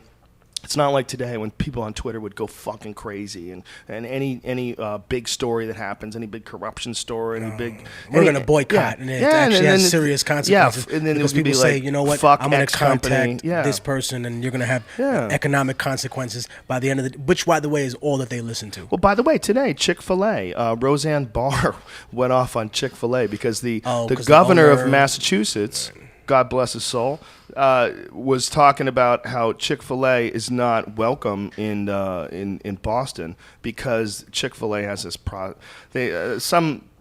it was something to do with their idea. They have a very religious company, apparently, and it has something to do with their ideas. Chick-fil-A. Yeah, they won't even serve on Sunday. Yeah, they're closed on Sundays. They're closed every Sunday. They lose millions of dollars every year because of that. But that's just the way it is. Their fucking sandwiches are delicious. I mean, the guy may be nutty with Jesus, but he makes a hell of a fucking chicken sandwich. Right. But apparently, or he bought a good recipe once upon a time. Could be, but yeah, I don't know what it is. But whatever it was, whatever the statements from Chick-fil-A were addressed by the mayor of Boston. I think it was, right? Was it the mayor of Boston or the governor of Massachusetts? I didn't know this. Either one, I haven't lived there in a long time. I don't know who's running shit. But whoever's running shit essentially said that they weren't welcome. That's crazy. That they don't observe same-sex marriages. I don't know what the fuck else it was. Whatever statements. It's kind of funny because people should be allowed to think whatever the fuck they want to think, and who cares? It's just a chicken sandwich place. As long as they're not actively victimizing anybody, they can have their nutty beliefs. I think you're allowed to have your nutty beliefs, even if your nutty beliefs don't jive with mine. You're allowed to have them. You can't as long as they're not affecting or hurting. Yeah. As long as they're not hurting people. Yeah, I don't know what the. But then again, maybe Chick-fil-A is part of this big super PAC donors that say we're going to give money to try and affect this legislation. Then it becomes different. Then your opinion is not your opinion. Then you're starting to use your money that you get from all of the things that you have to bolster this opinion and make people believe that your opinion is a fact rather than just your fucking opinion. You know what I mean? That gets tricky, right? Then it gets people tricky say, when we're going to decide. Right. It gets tricky when you profit off distributing your opinion. And getting people to go along with it. Well, Joe, this is kind of what you and me do. We profit by distributing our opinion on stuff. Sure, but we don't have any influence on the ability to, control countries. We're very simple. Right. Come to a comedy show influence. Very different. Very different. I heard they're suing Batman. Yeah, Warner Brothers. Yeah, the people involved in the because I don't want to say anything bad about those poor fucking people, but someone apparently had the idea that they can make some money. It looks like they're suing them for promoting violence, which is ridiculous because this was the third movie in a Batman trilogy. Right. I mean, you knew exactly what it is. The fucking whole movie is about a crime fighter. And they were saying also that because of the movie, the guy came in a costume. They thought he was a part of the movie, and it was right. They but isn't that more the theater's responsibility because they were supposed to close that? And who knows, man? Who the fuck knows? Look, somebody wants to kill you. They're gonna do a full investigation. But the sad thing is now, people want to know everything. It's just I see the difference in between the way people are treated, and I think it's kind of hard to ignore. And there's no specific cause right now that they have of his actions. However, I know what it would be if he had been like, he had like a Muslim last name. It'd be like automatically he must be a terrorist, and this what he killed military personnel. Right. He must be a terrorist. If he was, he's actually scarier. He's scarier than someone that's a part of some sort of a religious ideology. Or if he was Latino, they'd be like, PhD student. He's an illegal immigrant. Get him out of here. Or a black guy, he's a gang member. Rather than just being like, hey. And I saw that circulating on the internet, and I wonder how real that could potentially be. Even to the fact of him being alive. If he was of a complexion that can't make the connection, would he be walking would they want to take him alive? Would they just be like, look, just pop him. We don't need somebody like this run through the media. Just get rid of him. Well, I think when you get to a situation like that, there's too many cameras on you. The reason why they didn't kill that guy, or they might have killed that guy back in the day, was that there's too many people with cameras on you, and you can get sued for that. You can get sued if somebody has a cell phone camera, you don't know about it. You can't just murder the guy right there. You're fucked, because if you do that, they'll put you in jail for murder. Unless you're a cop and you're in the Bay Area, because he shot that kid. Well, he fucked up. On camera. He's an idiot. He thought that was his taser, that stupid fuck. You really think that's true? I don't know, but a taser is a fucking device with a trigger. And if you're an idiot, if you're a fucking idiot and you're freaking out because you're in the middle of a physical confrontation with someone and you accidentally pull out your gun instead of your taser, I can't think that he thought it would be okay to shoot that guy like that. That doesn't even make any sense. It seemed more like a fucking moron move because the guy was already lying down on the ground. He was resisting. You wouldn't shoot him once you already have him down on the ground. Well, you know what I mean? He was trying to tase that dude. People do things like that all the time that they don't think they're going to have consequences for. Well, if that's the case, he's a psychopath because it didn't make any sense that he shot him. Well, it made sense though. Didn't he dye his hair like the nigga who killed You mean the new? Okay, we're talking about two separate things now. No. He did dye his hair too. The new guy. The cop dyed his hair. The cop that shot that kid in the subway. Yeah, he dyed his hair and he went to they caught him somewhere else. Really? Yeah. Oh, I didn't know that. You mean the cop fled? Yeah, he bounced for a little while. Oh, I didn't know that. Go look at it all. up. Look it up. Everybody look it up online. I believe you. I didn't know that. He bounced. Maybe he just thought he was going to jail for life. He just fucked up and he panicked. Who knows? But he got a slap on the wrist, and I always joke about it. I joke about it. How long did he get? Nothing. Hardly anything. Probably. Well, I think it probably was a mistake. I don't know, but it's a terrible mistake. The guy, the kid, Oscar Grant. I can't even imagine how many more people ended up like him within that era where there was, like you said, no cameras, when there was no one back in the day. Man. How many people have been the victim of that? Yeah, I know a lot of cops, man. They see one of the problems is you're a cop. You see a lot of shit. See a lot of shit all the time, and you lose your patience. You lose your patience, and you become more attuned to the cunts of the world than you would like to be. And you don't want to hear any fucking bullshit anymore. It's a very, very fucking tricky job to maintain your humanity. My question is this now: you're always seeing the worst in people. Being that I know that there are people out there who really do risk their lives, like if someone's house is getting robbed, or how about this guy, this guy in Denver, man? Someone had to go in there and stop him. This isn't something that the community could just rally together. No one had guns. But my question is, the police that break the law, should they be held more accountable because they know the law that much better? Like, in other words, if you kill someone, or should you get time minimized? For example, there's a case in New York where a guy, he got like a year of probation or something, or it was like 1 year in jail or something, because he killed a guy while he was drunk driving. And his family is apparently connected with the NYPD or something like that. But this is my question though: if you're a cop, shouldn't you be held accountable to the law even more so, because you knew it was wrong to be drunk and driving? You arrested people probably 100 times for doing the same thing. I don't think that it's ever been shown that to put people in a situation where it's whatever they're doing that's wrong has more of a consequence. I don't think that's ever been shown to have any effect on their actions.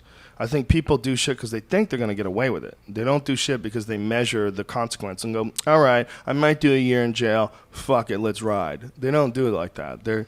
It's more of an impulsive sort of a thing when people make mistakes like that. But if people know, listen, there's no way that I'm really going to catch that much heat for this, because who the fuck cares? You know what I mean? If I'm drunk and somebody pulls me over and we both play for the same team, you're going to bring me in? You know what's going to happen to you after that?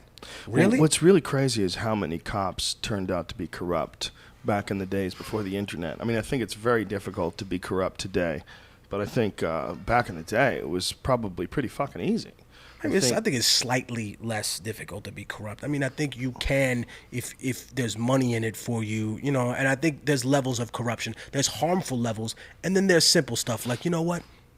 I'll fix your tickets for you. You know, we're good friends. That's corruption, whether or not it's bad and people's kids are dying. Someone shouldn't have the ability to do that. They say, oh, you know what? You're connected with me. I'll give you the card. When you have a problem, you call me and I take care of it. Right. I know people that benefit from that. I know people that have been in situations where they may not be 100% right and they have a specific card or something like that. And I'm not denigrating this thing. I'm just saying that at some point, you know, are you more responsible for your corruption because you know the law 10 times better? And you're enforcing it. It's your and you're job. enforcing it. In other words, if you get caught for murder and then you're off all of a sudden in 5 years, that's only because you knew the law better and then you still broke it? Well, or you're selling drugs to people? Like I said, I don't think that you make people more responsible and you're going to change anything. You might make people feel better because you're punishing them more, but I don't think you're necessarily going to change behavior by offering a bigger consequence.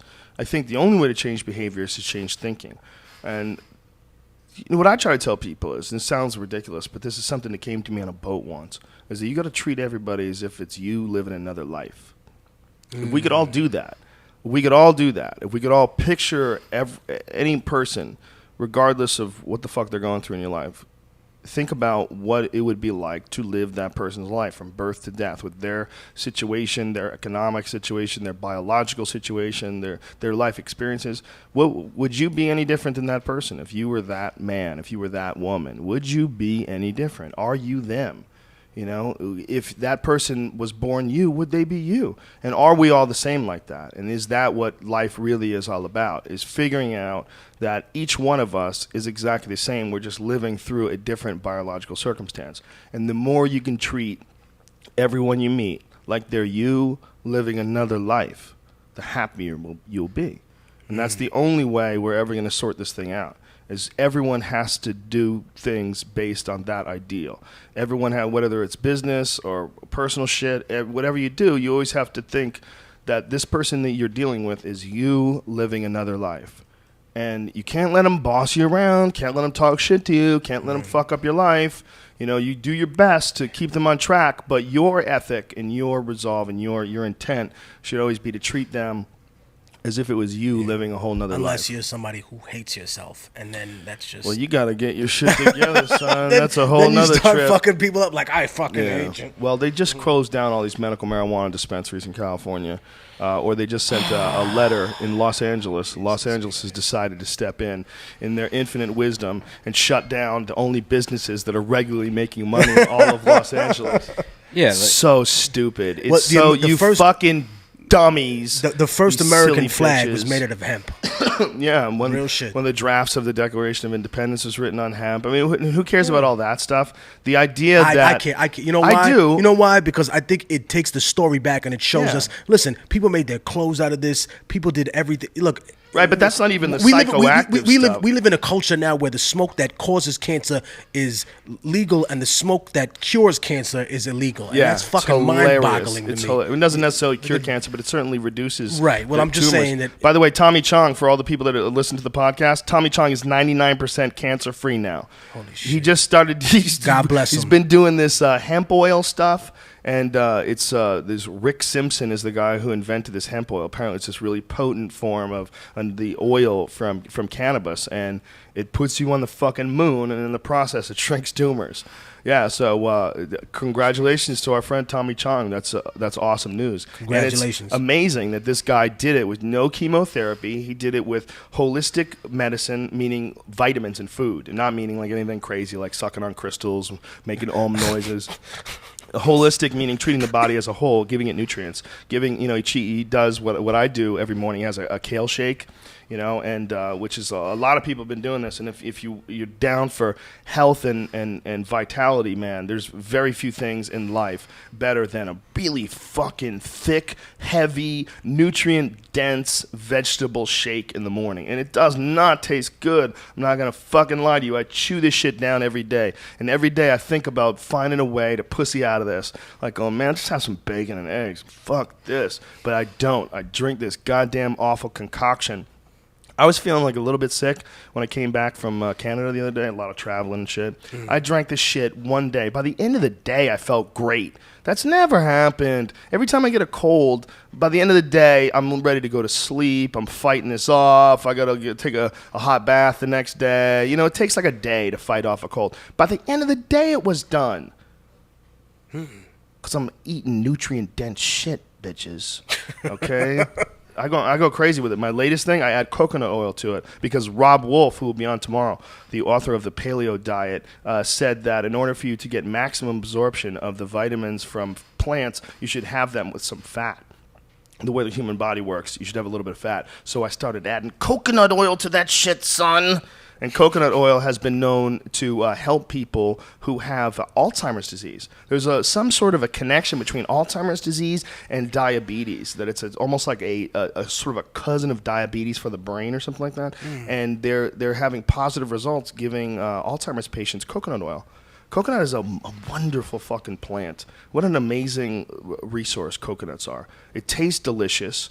You can eat the meat of it. You drink it. There's oil in it. It's great for you. You can't think anything better for rehydrating than coconut milk. The water from coconuts is the shit. Coconut C2O, butter. bitches. Is there coconut butter? No, coconut butter's good. My favorite candy bar of all time is Almond Joy because it has coconut in it. Almond Joy. Is the almonds alone good enough? Nope. Need some coconut to back that shit up. That's what it is. Mars. Yeah, Mars is even better than... I prefer Mars over Almond Joy. But it's tough to just find Mars. Damn, You man. know what I found out last night, Joe? You're going to freak out about this. I bet I won't. Down the street, maybe a mile that way, there's a Roscoe Chicken and Biscuits or whatever. Waffles, yeah. Waffles. Yeah, there's one in Pasadena. I didn't know that. Yeah, you didn't know that? No. Dude, we They should totally... They opened one in Inglewood too. Yeah? We go to that whenever we do Rock the Bells. We're gonna do a tour in August. I'm gonna be back here on the West Coast, and I got a big show in San Bernardino, and then I have one San Diego, Ventura, San Luis Obispo, Fresno, and all that. But whenever all the dudes come here, that's the first thing they say. Roscoe's Let's go to Chicken and Roscoe's, Waffles. man. Yeah. It's tough to beat that combination. They nailed it, man. Yeah. And that chicken is the best fucking fried chicken you will ever have. It's Very not just good. it's fried chicken or just waffles. The waffles are perfect. They're goddamn American waffles, okay, ladies and gentlemen? Not this Belgian bullshit. These big, fat, fluffy fucking loaves of bread that you're soaking up the syrup with. No, it's a goddamn flat waffle, an American waffle with some badass fried chicken. You can't fuck with Roscoe's. Yeah. They're too good. I like it.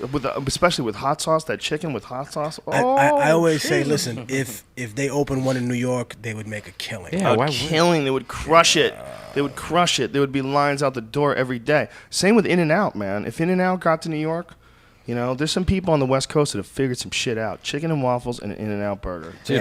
And the cannabis dispensaries. That If those too. hit the Well, East yeah, Coast. but meanwhile, these cunts are closing them here. It's so crazy. It's like if Mitt Romney court gets for in this right office. they're in court for this, or they started the. I don't proceedings know. right now? They made a statement They yesterday. they ruled all. Somebody's got to sue. Yeah, I Listen, think. this is The a very city council ruled, right? Is that what it was? Yeah, but what I don't understand is how Silly bitches. they can just do that, because a lot of these people are families, and this is their family business Yeah. now, and they've invested so much time and money, and they were allowed. They're doing to it because they have power and that they didn't earn. They don't deserve it. They're dumb cunts. That's why they're doing it. They're idiots. The idea that it's hurting anybody is preposterous. So the idea that you're protecting people from anything is ridiculous. What are you doing? What are you doing that's good for the common welfare? What are you doing that's good for the community? It's what you're doing is absolutely illogical and based on a false pretense, and that is that there's something wrong with taking cannabis. There's nothing wrong with it. There's nothing wrong with it health-wise. There's nothing wrong with it, and there's no one's getting victimized by it. There's no addictive properties to it. I don't give a fuck what Dr. Drew says. Marijuana is not physically addictive, and if you get addicted to pot, you could get addicted to anything. Who said that? Dr. Drew. You could get addicted to beating off. You can get addicted to playing with your eyelids. There's people that are addicted to plucking hairs out of their arms, okay? That doesn't mean that plucking hairs out of your arms should be illegal. It's fucking stupid. These people are broken bitches. This is the other thing. I can't drive a car when I'm drunk. I wouldn't try. But I could definitely drive very safely when you're high. If I'm blazed up. Yeah. There's certain people things you silly. can do. There's certain things you can do. You know what I mean? And there are certain things you just cannot. Well, I don't like to drive high, but I could do it if I had to. I do jujitsu high all day. I do it all the time. It's no problem. I kickbox high. It's like, it feels natural to me. It doesn't bother me. I don't like learning new techniques when I'm high. I like training. I like if rolling or hitting the mitts or something like that. I like doing that when I'm high. But if someone's trying to teach me some new way to throw a kick or something, then I wouldn't want to do it high. Then I want to have all my faculties. I don't want to be distracted. But when you know what you're there to do, you get high. You just get into that groove. There's no physical repercussions of it. I have no slowing in my reflexes or movements. Just to clarify, I'm not advising that people get high and drive. I'm advising that people get high and do jujitsu. I am advising I'm not advising people get high and drive, but if you want to get high and do jujitsu or do something that... I swear to God, it knocks my jujitsu up a notch. Yeah? Yeah, I believe so. I think... Even with the delayed reaction time? There's no delayed reaction time. That's what's silly. First of all, people are getting that indica weed. And that indica weed is all over the East Coast. Very hard for you guys to get sativa because you guys aren't in a legal environment. In California, it's legal, so they figured out a way to grow the more psychoactively potent strains of sativa, like Trainwreck, and there's a green crack, and there's the one called Sage that we're smoking right now. These things are fucking Carl Sagan weed, man. This is Cosmos type shit. This is not the kind of weed that makes you sink into the couch. And the kind of weed that you get on the East Coast. We don't all get. Don't say that. We don't all get bad weed. It's not bad weed, bro. I'm not saying bad weed. I like that shit. We get West Coast weed out there. But no. I'm not even saying that. West Coast weed. There's a lot of great West Coast indica. What I'm saying is you don't get too much sativa. The indica is great. You get some? Yeah. It's hard to get. It's harder to get. Yes. And it's hard to know for sure that the guy who's selling it to you is legit. Whereas I can go to a dispensary, and just walk into a place and they have the exact strain. Still can where I live, dude. I don't live in LA. It takes the violence out of it. We're taking the violence out of the drug trade by doing that. They're taking the creepy people out of it. We're putting tax on something. You're making money. It's an American pastime. Half the founding fathers were high. They were probably high when they were writing the Declaration of Independence and the Constitution. Yeah, I hope they were. It would have been a better piece of literature. That's probably why it's so good. They were high as fuck when they wrote it. They were high as shit, like, yo, what should we do? What should we do? Yeah. And then, the assholes among them were like, hey, let's put in... all men should be free, and then let's just have slavery instead. Like, fuck it. Well, it's amazing that we haven't written a new one. Like, how about we get together and decide, as a fucking race, what's the best thing we could do for the race? And we should have all of our guidelines and everything agreed upon by, the intelligent people of the world. We should have it not based on, who's in power and who's in control and can they manipulate that and make money. It should really, all of our rules or how society is done should be for the betterment of improving our society. But it's not. It's not because there's cunts in power. They're not sacrificing themselves and their own pleasure and their own profit in order to help you and aid you. They gotta look at it as if everybody is you living another life. Or we can teach them to do that. Or even in terms of getting a profit. Nowadays, what is that? It's a digital salary. It's a bunch of numbers in a computer. Or I need a sack of gold and a fucking deer's balls. A deer ball sack with gold coins in it, you motherfucker. I told niggas when I was coming here, I was like, yo, man, I hope that this motherfucker don't do nothing crazy. Like what? No pull out no elk penis, crazy fear factor shit. Silly, fear factor ass shit. People always say that. You got any bugs on you? Hey, Immortal, who do you think killed Biggie? Oh man, that's crazy. How dare you, Brian? Why? I ask everyone. Stir this. up an East Coast, West Coast. No. You know what's funny? I have a lot of support on the East Coast because that's where I'm from. But this is probably one of the places in LA where I could do a bigger show than I could in New York. I think it's just because New York is like 10 cities put together, and LA is like 20 cities put Well, it's together. also they probably appreciate you more where you're not at all the time. You know, that's just natural. You know, if you're used to doing shows in New York, everybody's like, "Oh, Immortal Technique, he's here all the time." He's here all the time. But when you get out to Opposed LA, they're like, "Oh shit, he's here." But I have a lot of family. I'm always out here. You've I just- become notorious and famous, and everything you've achieved is pretty much through the internet. A lot of it, yeah, but I think in the very beginning, it had to do with me going to specific places and not just playing the big towns, but playing all the small places around it. So too. you think you built it up like a sort of a grassroots thing, and then it I picked learned- up through the internet. I so learned it's a this little bit of business. both. I learned this business from not only from people who were involved in it, but also like in terms of performers. But I also learned the business from a lot of old school Italian and Jewish gangsters that ran the game back in the day and were like, "Hey, listen, let me just break it down for you, young brother." Like in the 1930s. Was that the Jewish guy talking to you like that? It could have been. Hey, Old Jewish hey, let me gangster? break this fucking down for you. That huh? would bother you. That would bother the shit out of me. We had to kill Biggie for a reason. No. If an old Jewish dude said "young brother," I'm like, "Oh, you're trying to rip me off, son. What's going on here?" They were very, very, and these are friends of the family, so it's not like they're sitting here playing a game with me. They're just being very honest. They're like, look, in the 1930s and 40s, people who are African American didn't have the opportunity to petition in court. I mean, you didn't even have civil rights. So when you're dealing with people who are trying to rob you and jerk you in terms of these promoters, they needed some muscle for their hustle. So it's different for them to be like, "Hey, man, can I have my money, please?" Or it like, Right. "You owe Louis Armstrong like $60,000, and you're gonna give me and Avi over here an extra 10 for coming down here and having to fuck you up, or you're not gonna have any legs in a little while. Who the fuck are you gonna call? The cops?" That's what they used to have to Already- do in the music business. It was about getting money from the Breaking- people that owned the theaters. No, getting money from individuals, shaking people down, getting every last dollar that they could. That's why the business is run like a hustle. It's run on some gangster shit. If you look at the contract, for example, the one that used to be prevalent rather than the 360 deal, you have a point system where you're basically given like, 10, 15 points, which technically means you get 10 cents off of every dollar that comes in. So 10 points is a percent, essentially. The stuff you pay back in terms of the loan doesn't come out of the gross.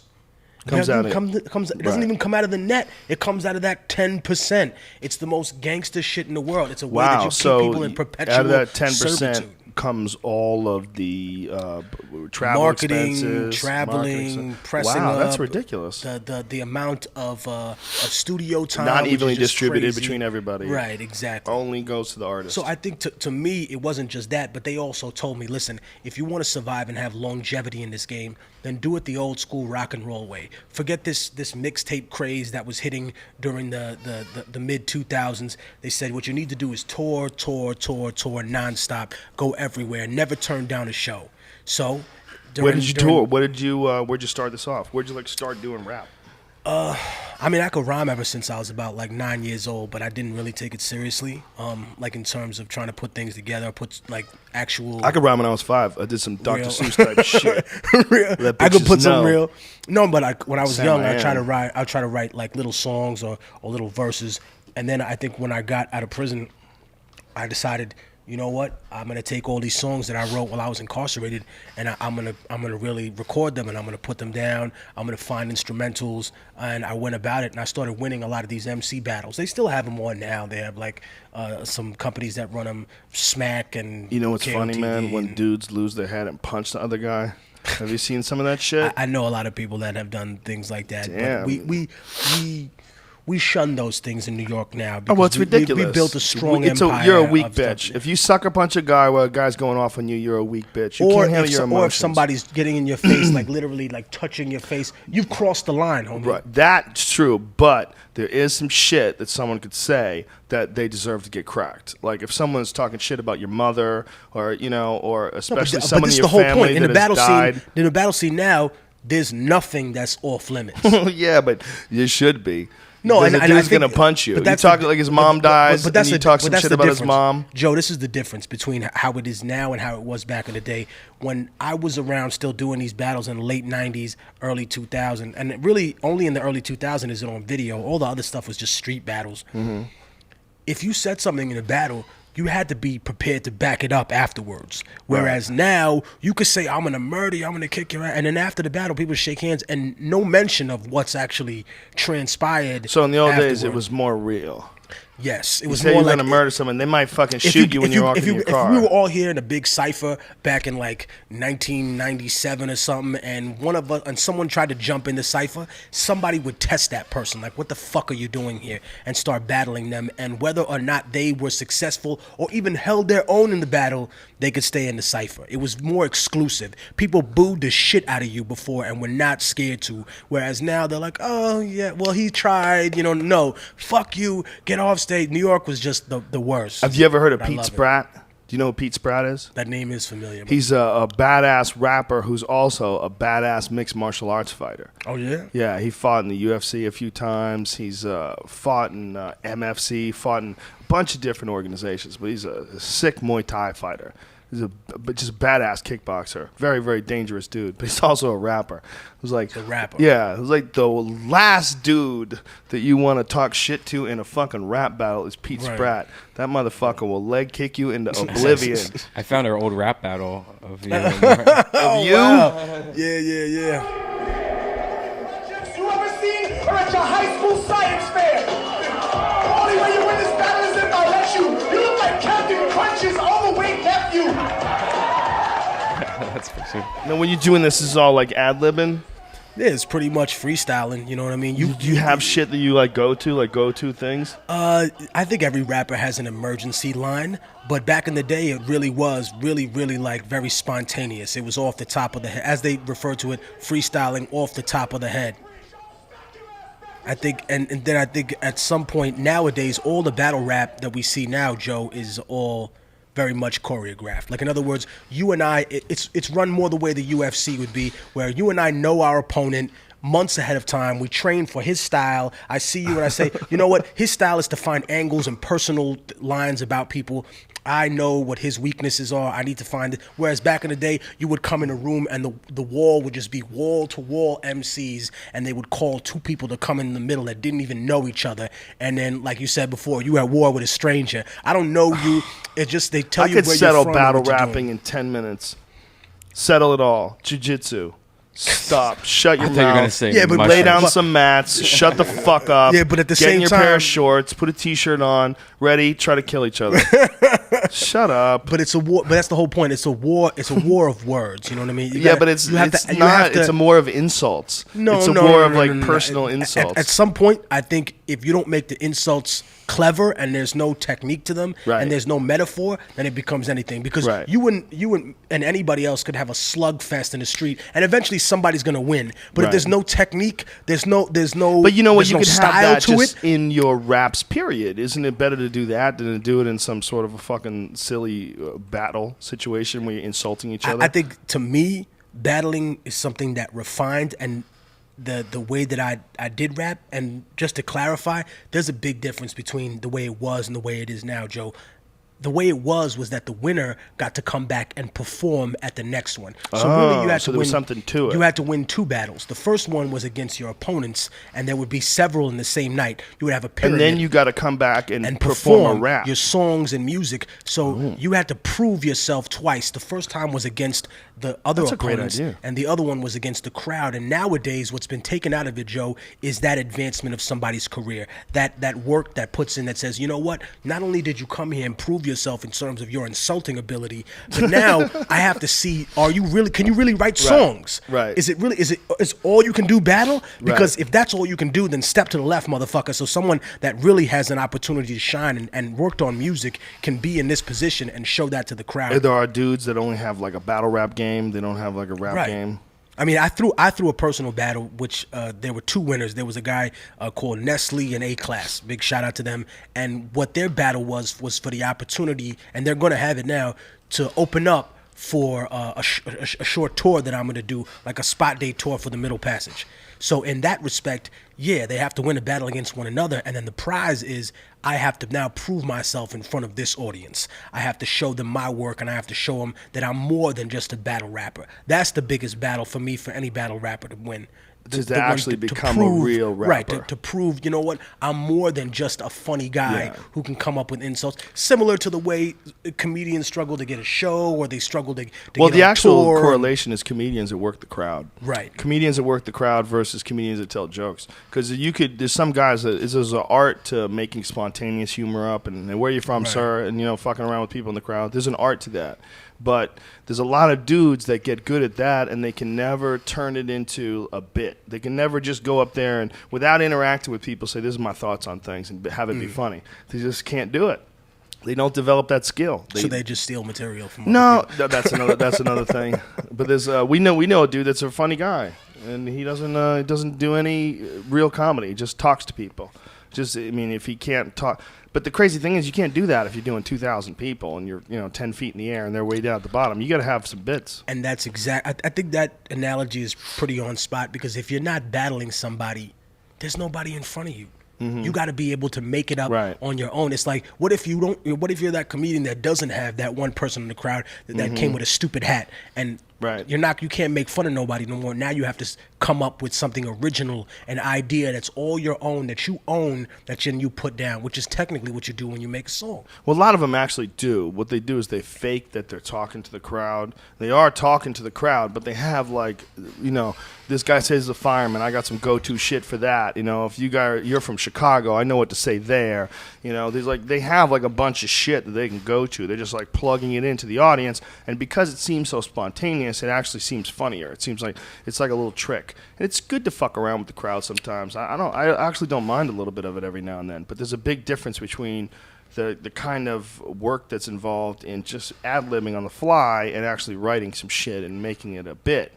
Some people can't do both. They can't make that transition. So that's a battle rapper who can't be a real rapper. Right. To me, me and my brother Poison Pen, I'm helping him right now in terms of with some sponsorships and whatnot. But mostly it's just been him that's been resurrecting a lot of these scenes. He's a very humble dude, my brother Poison Pen. He doesn't like to say that he came out and invented the idea of having pay-per-view battle rap. He doesn't like to say that, if somebody wants to come and battle in New York, that he'll guarantee their safety to make sure nobody will touch him. And they'll tell all the other goons, yo, listen, he's here to battle. You put a finger on him, you're going to have to answer to me and everybody else in the squad. And they already know what it is. But I think... So nobody comes over here and gets their ass kicked. Unless they really you fuck really up. have to be a real fuck up.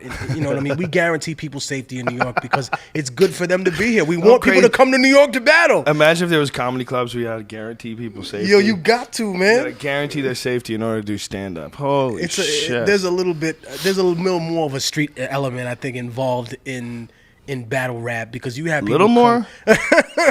Little more. A little shit. tiny, just a tiny bit Quite more. Quite a bit more. So, but I think you'll find that there's a diverse amount of people that are battling. Yeah. Like a diverse group of people now that are battling, as opposed to it just being two people talking about guns from the same neighborhood. Right. You have Asian, Latino, Jewish, white, how much Muslim swiping goes on where dudes swipe dudes' raps? How much biting material? A lot of shit, huh? There's some biters out there, Joe. There's some biters out there. There's some biting motherfuckers. Listen to me, y'all live. We're live right here on the Joe Rogan Experience with Immortal Technique. There's some biters out there. There's some people who can't find a style of their own, or they don't have anything going for them. You know what? Those the people best are thing I can fucking do themselves. Is leech off this nigga. And they're fucking themselves, really, because you don't know how good it feels to write some shit. When I write some shit and perform and woo, that just came to me from the universe. The universe told me that I'm doing the right thing, so it gave me some inspiration. Right. It gave me an idea. I put in the work and I got a result, and it just feels tremendous. They don't get that. They don't get that feeling. So it's like this hollow, empty, whore-like hole feeling. Fill the hole and fill the hole, and then then they're not really creating anything. It's fairly fascinating. It's kind of a fascinating way to live life. It's got to be a weird, hollow, empty feeling. But you know, in the same respect, when comedy has ghostwriters, for example, But that's different. That's a job.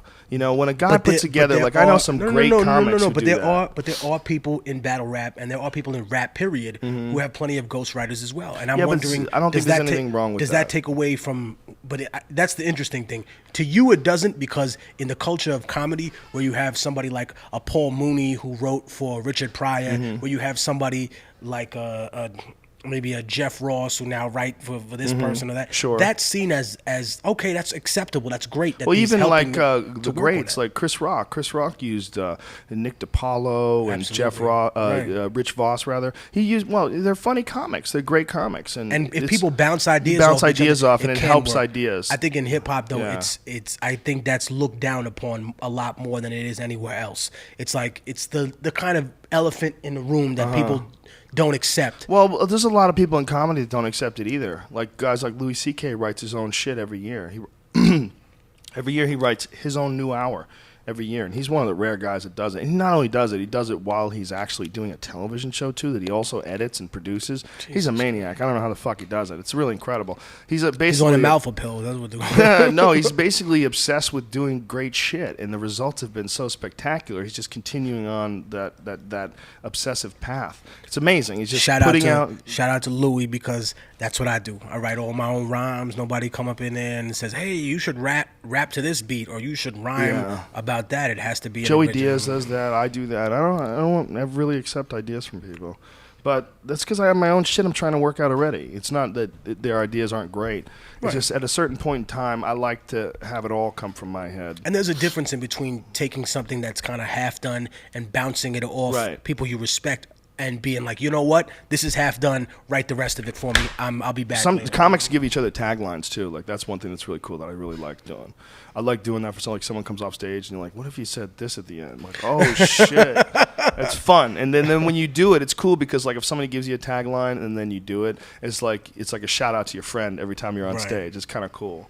You know, I don't even remember the bit, but somebody gave me a great tagline once, and I would always think about them every time I would say it. I'm like, it's my friend, you know, hook my bit up with a little extra punch, a little extra thing. That's a thing that comics will do for each other. The rappers write raps for each other. Yeah, all the time. Like if someone like hears you Definitely. doing a rap and then says, "Oh, did you know that rhymes with Booty. No, I think it's more like that. I think it's more like, you know, for example, if you're signed to a major and you wrote a song and they like it, they can take your song, since they own your intellectual property and you're signed to them, and they can give it to someone else, being like, oh yeah, you wrote this song for you for like JR whatever, and we're gonna give it to this rapper. It's who's funny that they famous. used to be valid, that was like a real business. It's like when you look at what a record label is now, like you talk about something that's been diminished. It's them and the porn industry have been like the most diminished. because of the internet. Fuck yeah. All of a sudden, you have digital versions of everything you do, and it's Well, easy you don't to need to go download. to a CD store where Yeah. you might brush elbows with somebody in a trench coat buying a Some Come whack-off. Baby Come #7, like, you know what I mean, like some crazy shit, some bukkake flick in like Yeah. a sick part. And also, I think those places were embarrassing because you knew who was watching what kind of shit, but what kind of aisle they were in. Yep. If you would walk by, you were like, oh, This you're crazy in like the piss and you're shit in the motherfucker. German, you're in the German shit crazy section. Get the fuck out of here, dude. Yeah, you don't want to hang out with that guy anymore. Even if it's like his own private thing, it's like you're into shit porn, man. I've never went to that kind of place with anybody. So I That don't business got destroyed. That business and the music business. It used to be like the only way to get famous was you had to get on the radio. But now the internet has really completely bypassed that because the radio, you know, the radio only works when you listen to the radio. The internet is a part of everything. Everything. It's getting so weird, man. My Twitter is so strange to me because I'm finding out more shit through my Twitter, through people sending me things about the latest discoveries, about Egyptian boats that they found from, they believe they found Atlantis, and there's a new Right. discovery. Gorillas have figured out how to, stop traps and disarm traps. You find this shit. It's like a constant barrage of insane shit and information you're getting from people all day long. Like this is so new to humanity. Like we're not even sure the effects that this is going to have on human beings just in the next 10 or 20 years. Like what people are going to be like with this incredible access to information. Well, It's I mean, battering us with the reality. I put it on on the song that we opened up the show with. You know what I mean? I speak to those, you know what I mean, that have become socially autistic. Is that where society is heading now? That people, I don't need to interact with you if I don't want to. I'm here because that's the type of dude I am. I'll come to the show. But everyone seems to be able to want to call into life.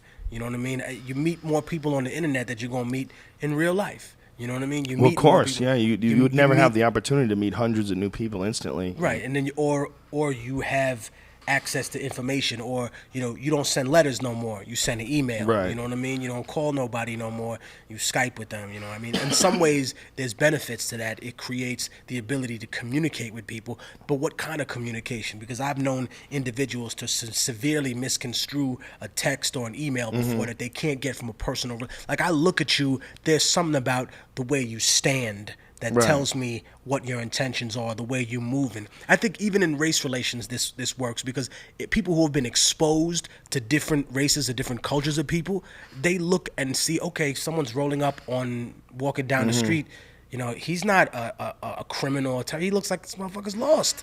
I would be like, yo, man, the highways around the corner, as opposed to being like, oh, because they're from here, they're probably planning this or that, rather than looking at their actual actions or stance. Like in terms of a regular conversation, your tone of voice, you know what I mean? The way you look it's missing in text. Yeah. Everything. Well, again, people have to treat everybody else as if it was you living another life. Then you wouldn't have to worry. You'd realize this guy's cool. It's cunts. It's cunts. That's the problem. God damn it. As I said, that needs to be our new motto. We're America, and we're not cunts. And everything we do that's cunty, go stop doing it. That's cunty shit, man. I mean, unless people are making billions of dollars off. Got to stop. If they won't stop if on you their own. lose $1 billion a year and you don't have to be a cunt, wouldn't you be happier? Wouldn't you happy doing your business, making half as much, having a 1,000-foot yacht instead of a 2,000-foot yacht? But I mean, not victimizing the world. I think that's Is that where American capitalism has the spotlight on it. Because let's say you and me have a company that averages, around $12 billion a year of gross revenue sales. We're a success.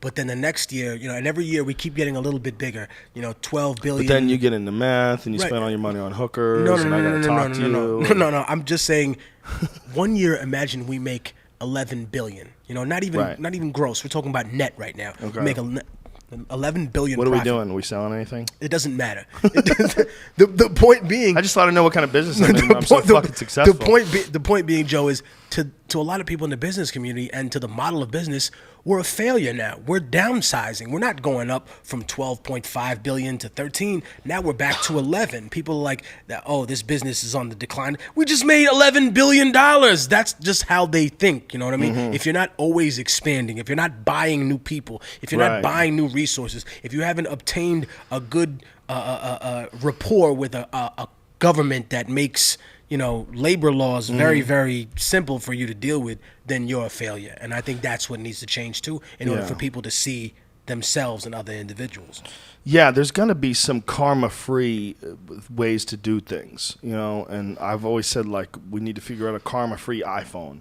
We find out what's really involved in getting the minerals to make iPhones. You're like, well, this is fucked up. It may very well be some children in the Congo who are scraping the mountains for minerals that goes into your iPhone. There's got to be a way around that. Is there a way around that? And how much would you be willing to pay for an iPhone that's not manufactured in a Chinese suicide factory?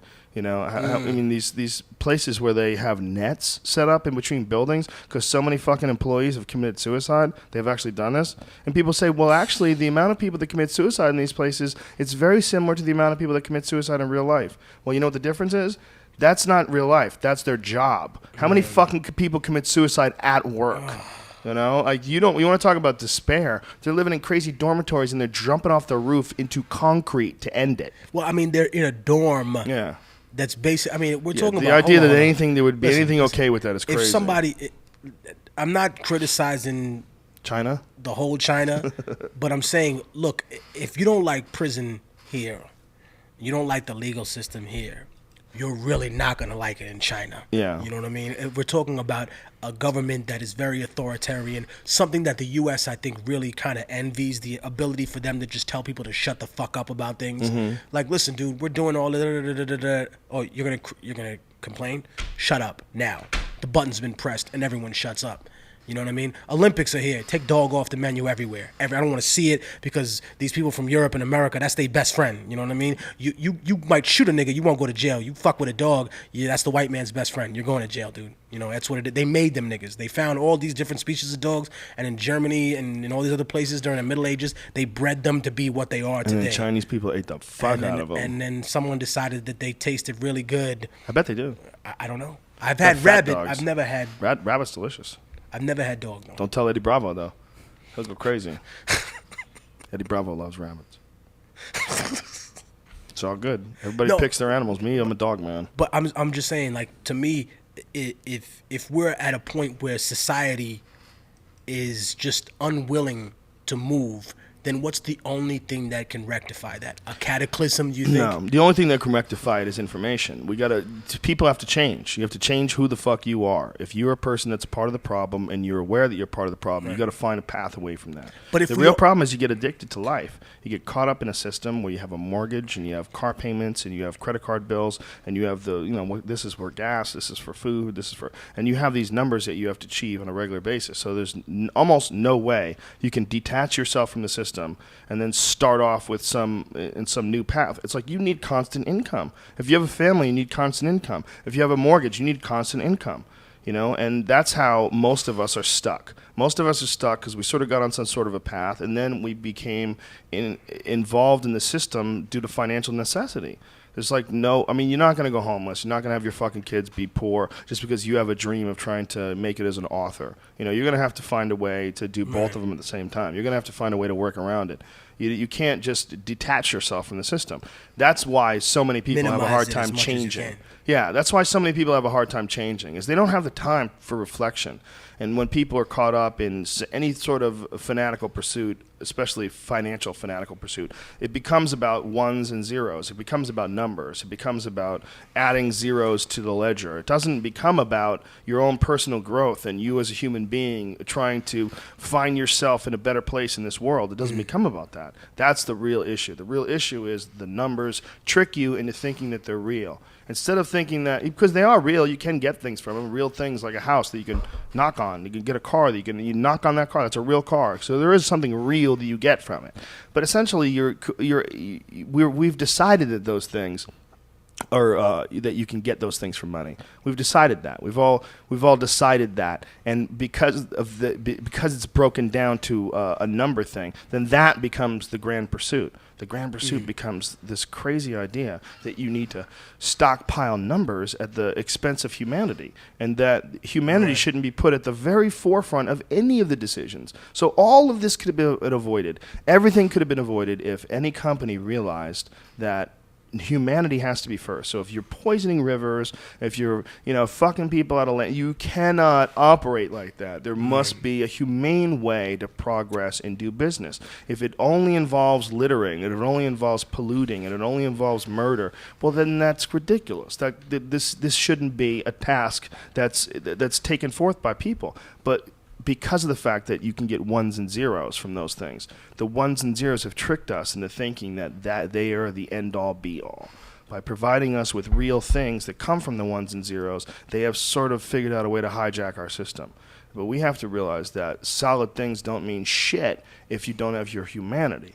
So it's not about ones and zeros. It's about humanity first. Then it's about, should humanity engage in this pursuit? Should humanity, drill oil off the coast when it can fuck up like that and ruin millions of square miles of ocean? People were saying there would be nothing wrong with it.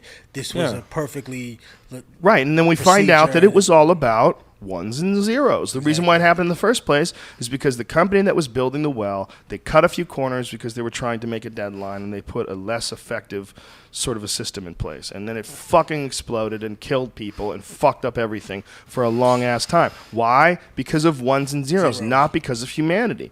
You know, it's the same thing with Fukushima. You know, people look at this reactor failing and melting down, and there's all sorts of scientific, explanations for why it all went wrong. But the bottom line is, you shouldn't make something like that if you can't shut it off. You shouldn't make something where if the power goes out, the whole place is fucked for 100,000 years. Right. That's crazy.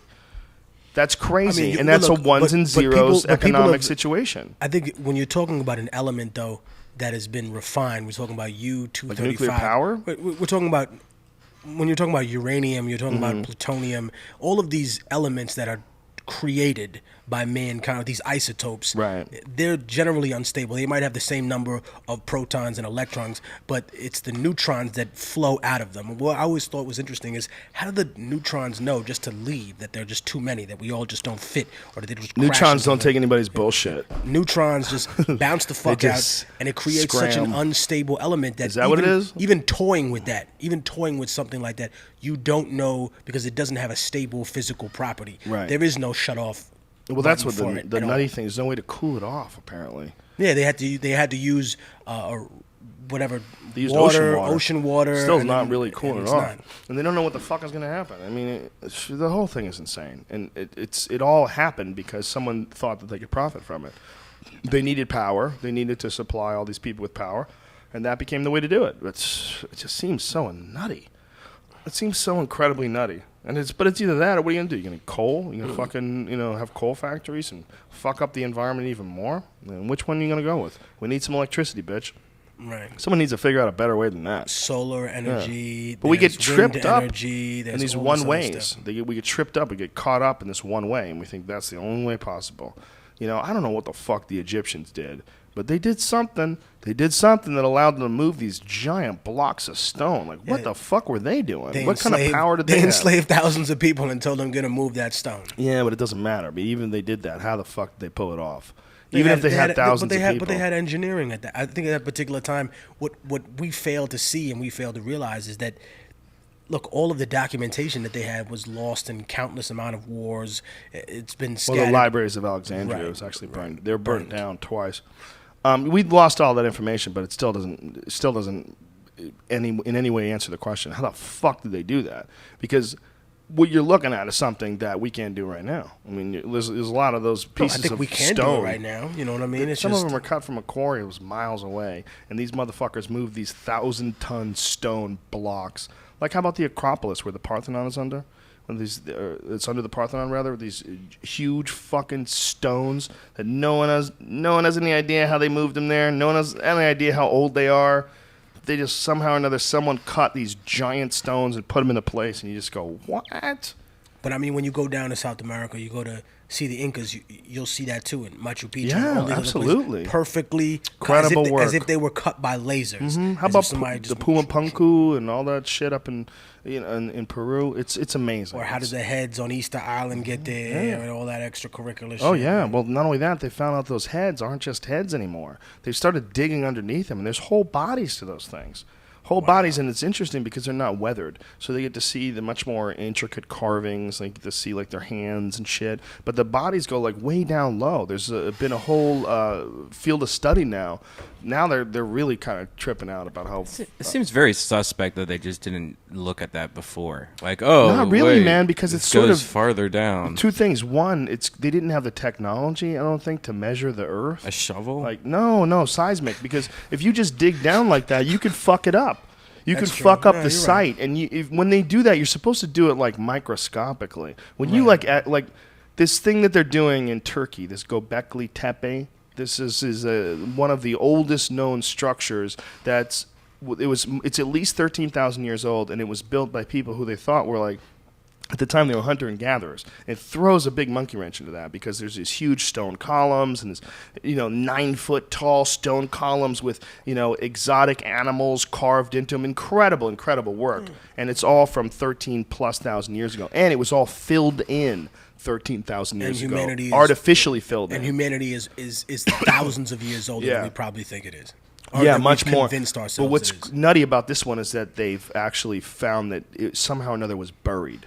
and they purposely buried it 13,000 years ago. My point was they've only been able to explore a tiny percentage of this site, because when they explore it, they use like fucking toothbrushes and Right, shit. exactly. They're looking for any little thing. They don't want to dig in with a shovel and break a bone that could have been a skull. They don't want to fuck up, so they're doing everything nice and slow. So they've only uncovered like a very small percentage of this place. So it's not suspect that the Easter Island guys never dug into that, because if they did, they do it really precisely. I mean, look at that shit.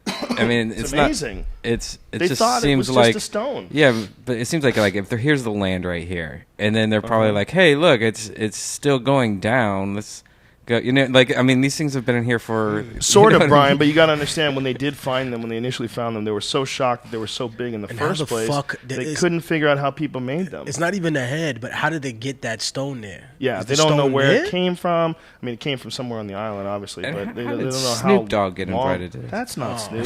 That's one of his little homies.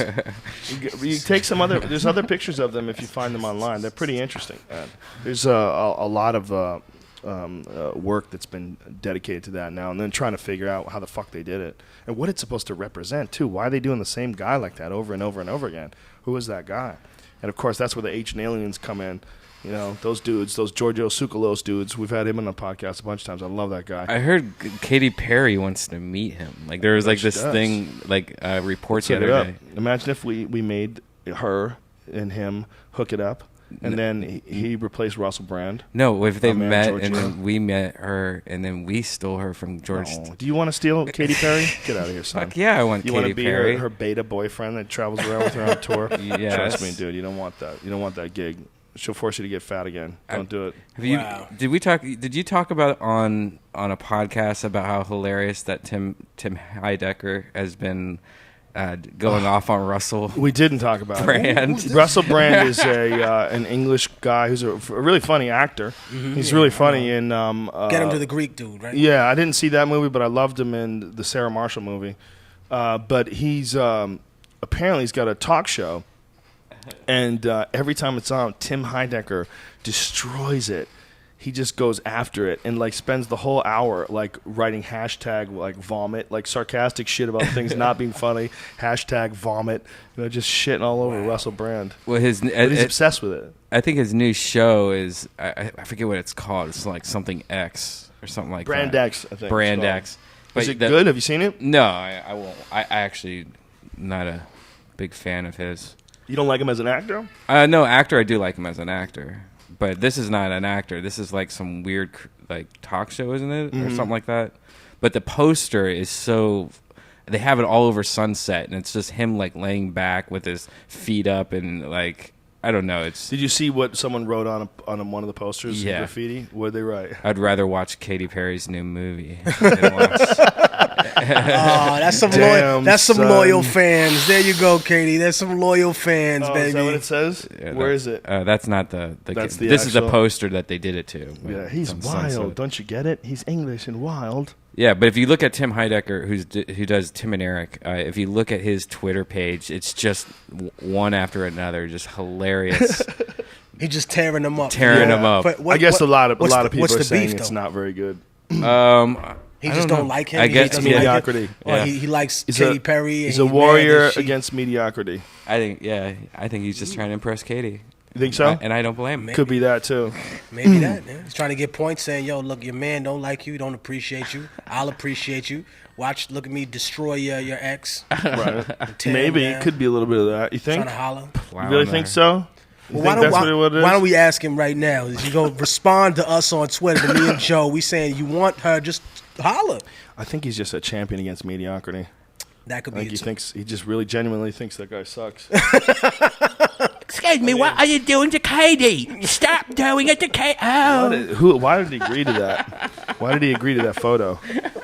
Son, do you have Jesus friends? Christ. Do you have friends? Because they shouldn't. They But shouldn't I let mean, you look, take when that you picture. I think when you get enough money, you're just They just- surrounded by yes men. Yes, man. Is that really true? I think there's a way to avoid that. There's got to be. a No, way to there are avoid some that. people that will say, "Hey, man, like for example, I have a lot of friends. Like one of my producers, his name is Southpaw.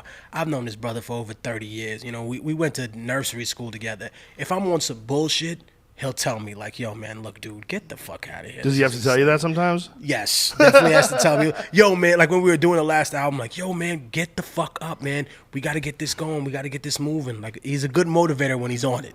When he's on some bullshit, I'm the one that's got to motivate him. Oh, so you guys battle when you're on the road? Battle. I mean, he comes on the road sometimes. It depends on what the dynamic is, like what I need. I have different amounts of people that'll come, like people from the Rebel Arms. Or It's possible to not live your life with yes men, but you got to be you got to be your own worst critic. You got to be your. I mean, a lot of people don't like to do that. They don't like that feeling of being, of introspective feeling of the feeling of really analyzing yourself objectively. A lot of people don't like that, and that's why they need someone to check them. No, because you have to. You can admit do your it own yourself. hypocrisy. Yeah, you can do it yourself. You have to look at yourself, but it's finding that time. See, for me, that's where the isolation tank comes in. You know, I use a sensory deprivation tank. It's like a tank you lie in with water. When I'm in that thing, there's nothing. It's quiet. I'm not seeing anything. I'm not feeling anything. I'm just floating in that water. And when you're doing that, you're forced to think about yourself. You're forced to analyze your behavior. It's like there's nothing else there to distract you. There's no TV to watch to flood your brain with useless shit. There's no email to check. There's no Twitter to check. There's no wall to stare at and look at a painting. You know, you're forced to be alone with your thoughts. So you're forced to analyze your life. And it makes me think that there's not a lot of time in life to ever achieve that sort of same state, the state of self-analysis. There's not a lot of time to do that. And if you're not analyzing, then a lot of the fucking you're doing just running around with slippery shoes on. You know, you're not getting anywhere. You're fucking this thing up. You're not looking at it. You're learning a little bit here and there, but not as much as you could be if you just really spent a certain amount of required time to just analyze your shit. And this, again, what people don't do. So that and don't be a cunt are the two best piece of advices that a human being could ever get, and yet those are also two pieces of advice they never give you. But that's really the simplest thing. That's the only way we're going to fix this world. We're not going to fix this world, I don't think, through some new technology or through some actual genetic evolution. I think we're going to fix this world through a behavioral revolution, and that revolution is we're going to have to start looking at each other differently. Let me ask. The other way the world can change, and since we are in 2012, I'd be remiss from bringing it up. People are saying now that there'll be some kind of cataclysm at some point, some cataclysmic event. I think, even though I don't necessarily agree that that's definitely going to happen, I always say that I can subscribe to the possibility of something like that happening. People have always said that, though, man. But that's Y2K. but that's not the point. Not Y2K or the Mayan prophecy. Just the point that if something terrible did happen, isn't that the time when everybody seems to come together? Yeah, and if 9/11. and if that terrible thing was permanent and it wasn't something we could just push to the back of our memory and say, hey, I don't want to get in the isolation tank and deal with the fact that, yes, we did sponsor a jihad against the Russians, and when someone was blowing things up, there's some mom in Russia right now who cried over her dead son back in the 70s and 80s, and her pain is no different than any American mother that's, suffering because their son died in Iraq. At some point, if we don't put ourselves in that isolation tank and say, we can't escape this. This is something permanent that has affected our well, the world, real problem is the word then we. we have to come together. Yeah, the problem is the word we. It's like, who's actually doing this? Who's actually doing it? It's a very small amount of people that are actually in charge of the heinous acts of the world. It's really kind of fucked up. Small amount of people put forth the motion of a large group of people that work for the cause. But it's a very small amount of cunts. It's kind of incredible when you really stop and look at how fucked up the world is through a small amount of people. Isolated cunts. Yeah. Yeah, like guys like Dick Cheney. Remember when he was in that bunker all the time? Deciding what Bush would do. What the fuck was that about? Dude would just hide in the bunker, and we would just go up. We hear Dick. How do I know he's in the bunker? I mean, that seems really stupid. I'm not even trying to find this out, and I know that he's in the bunker. You know what I mean? What the fuck kind of weird shit is that? Are you so confident in that goddamn bunker? Listen, people like him are in the position that they're in because they convince other individuals that they're moral leaders. That in some way, like, look, this is my only thing in terms of Republicans and Democrats when we have this debate and we discuss it. They're both have to pander to corporations. However, Yeah. in my experience, I've met a lot more conservative people that try to play pious and like, oh, that's so horrible, and as opposed to saying, yeah, we're all part of this. You know what I mean? As opposed to just being yeah. who you want to be. Instead, you lie about who you want to be, and then you're trying to pick men up in an airport bathroom, or you're secretly selling arms to enemies, or you're doing. At least just be who you are. But at some point, you couldn't be in that position you are unless you didn't convince people that you're a good Christian. You know what I mean? That you're a humble person, that you care about other people. When in reality, you're probably not any of these things. And you got into politics because it's a good fucking payday. Well, it's also they want power. Power too. The reason why, Or women. the reason why anybody who wants to be president shouldn't be president is that nobody should want to be president. Nobody should want to be that guy, the one guy that gets to decide everything. How arrogant are you? You're crazy.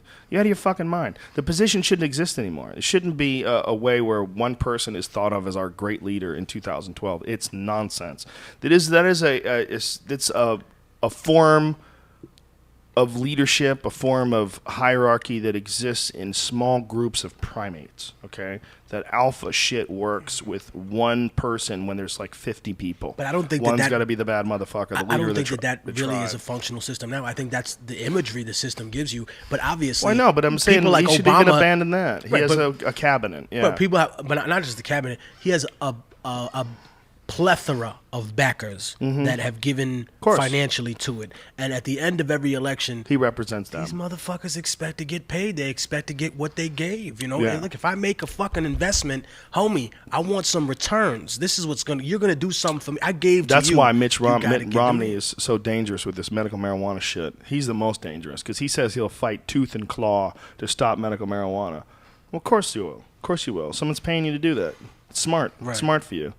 It's smart for you to get on that hustle, too. That hustle's a weak-ass hustle. It's a dumber hustle. The Republican hustle's way dumber because a lot of it is based on, silly ideologies. Well, it's look, based on people that don't want to think. One of their primary selling points has always been religion. Yeah, You know what exactly. That's what I'm talking Especially about. in the modern age, and I would say more so after the Reagan era, because one of the first presidents to really bring out evangelical voters was actually Jimmy Carter, and not any Republican. 'Cause Really? At first, It's always attributed to Reagan's administration that they actively targeted them. Jimmy had more of them. Again, a Really? down south, very Christian, humanitarian. farmer. Played that up very much so, man of the people. But at some particular point, if we're incorporating your philosophy into it and we're incorporating all this stuff, I always thought about it this way. If religion is the selling point, then let's sit in that tank where we move everything apart and we think about humanity as a whole. In Egypt, 3,500 years ago, people worship deities like Anubis, Osiris, an anthropomorphic figure with the body of a human being and the head of a jackal or an Right. owl. You know why they did that? and they were high as fuck, son. That's why. Or they prayed to these figures thinking that they were going to bring them food or love or long life or a cure Money, from sickness. bitches. Right. Everything that was real back then, that's real to them now, or that's fake then, that's fake now. But my thing is this: if we look at it from that perspective now as Americans, like, oh, that's so ridiculous, somebody's worshiping a statue like that with it.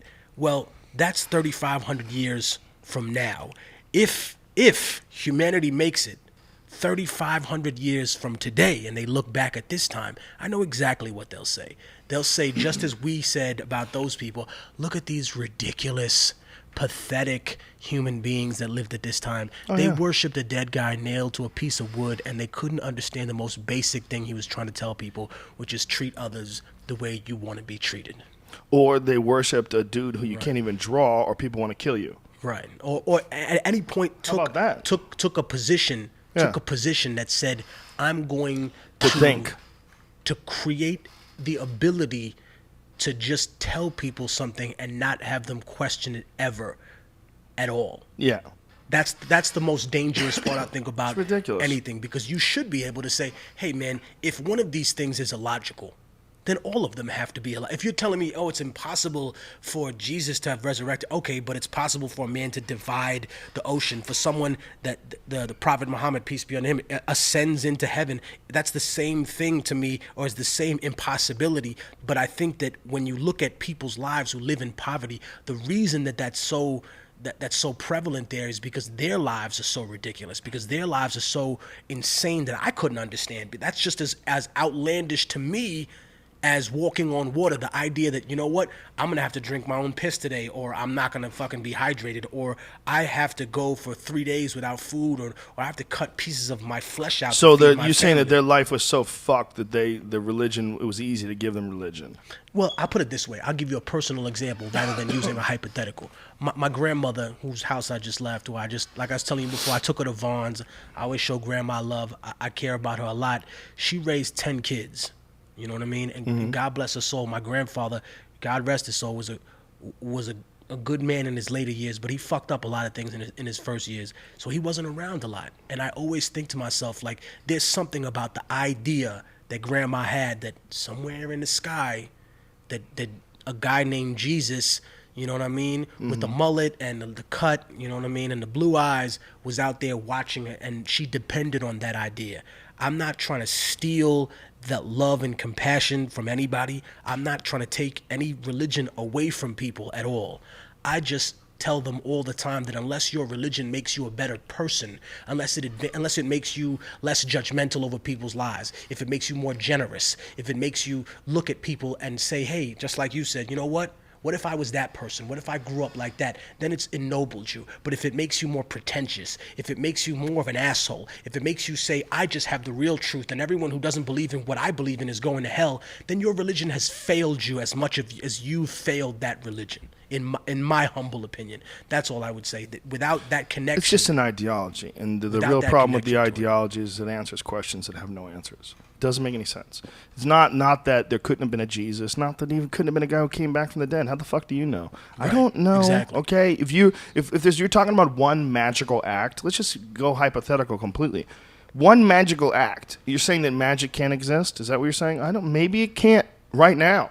Maybe it did at one time. I mean, isn't it possible that somewhere along the line, someone had figured something fucking crazy out? Just like today they figured out the internet. Just like today they figured out cell phones and bullets and laser beams. Who the fuck knows? What do I know? But what I do know is that you you can't make absolutes with human beings. You can't tell me that you know the answers, because if you go back to a science book from 100 years ago, almost none of it is like a medical book, like medical science. Almost none of it is applicable. Like the things they used to do to help people 200 years ago, 300 years ago when they were sick. or space, That's nothing. anything, right? That's When I- nothing. And you're counting on the word of God from people who wrote it down more than 2,000 years ago. And by the way, the oldest version of it is the Dead Sea Scrolls. They wrote it on animal skins and left it in fucking clay jars in the hills of Qumran. And this shit is like 1,000 years older than even the oldest version of the ancient Hebrew Bible. And they can't even craziness. acknowledge the present day New Testament. They're saying they have a debate now about what language it was in, whether it was in Greek or Aramaic. So even at that point, we're talking about the inability to sit down and precisely time something. Yeah, that's what a lot of people don't understand as well, that ancient Hebrew was also, they didn't have numbers. So like the letter A doubled as the number 1. Right. So, and then words had like numeric value, like the word love and the word God, they have the same numeric value. And that was like important for the way they wrote things. They wrote things not just with letters, but numerically. It's really trippy. And apparently that's all lost in the translation to Latin and Greek and like their original feel of But those even Latin and words. Greek, for example, those ancient languages like a Hebrew, Arabic, Latin, Greek, there are words that mean several different things. And I think it's just a testament to how basic our form of communication is, that in rap and lyricism, I have to create wordplay, double entendres, things that have double meanings. This that really means this. This Can you that's imagine that a rhyming in metaphor, ancient Hebrew? that a metaphor and a simile, where those aren't even necessary in other languages because it's written into the actual words. Like I could have a normal conversation with you in one of those ancient languages if we were back in those times, and they Maybe would they not would be though. full Maybe of it was those. really fucking dumb, and that's why they don't do it that way anymore. maybe the Or shit maybe was- it didn't come across right. But I just know English being a very basic, Germanic and Scandinavian type language. You know what I mean? it's That came definitely from the Angles, different. English. Yeah, I wonder what it would have been like to have a battle rap in ancient Hebrew. No, but I read an interesting account of ancient Greece and Byzantium at the time, and it was said that even the Emperor Justinian, there were different groups the way we have red Republicans, blue Democrats. They had the Greens and Blues back then that argued for different political factions, and it said within several of these books that I read that even the emperor and other people participated in some of these debates where it had to be at a certain tone, it had to be at a certain tempo. Like, so essentially they're politically battle rapping one another at They would some do it as a point for their speech. as a speech, but it had to have rhythm to it. It had to have a poetic. No kidding. That's fascinating. I mean, wonder what that was like. Do you think they rhyme things? Is there any evidence of when's the earliest evidence of people figuring out that it's cool to rhyme shit? Probably when someone went, and they went, No, but I mean, like, are there really old rhymes? Like old poems? Did old poems always rhyme? Noah dropped it like it's hot. Noah dropped it like it's hot? Yeah. For real? When did rhyming start? Who figured out rhyming? have somebody. You're a rhyming expert. You should know this. At Immortal Tech. Yeah. Well, who invented funny? Oh, Yeah. that's impossible. There we There's go, always been there we funny. go, there we go. Monkeys laugh at each other.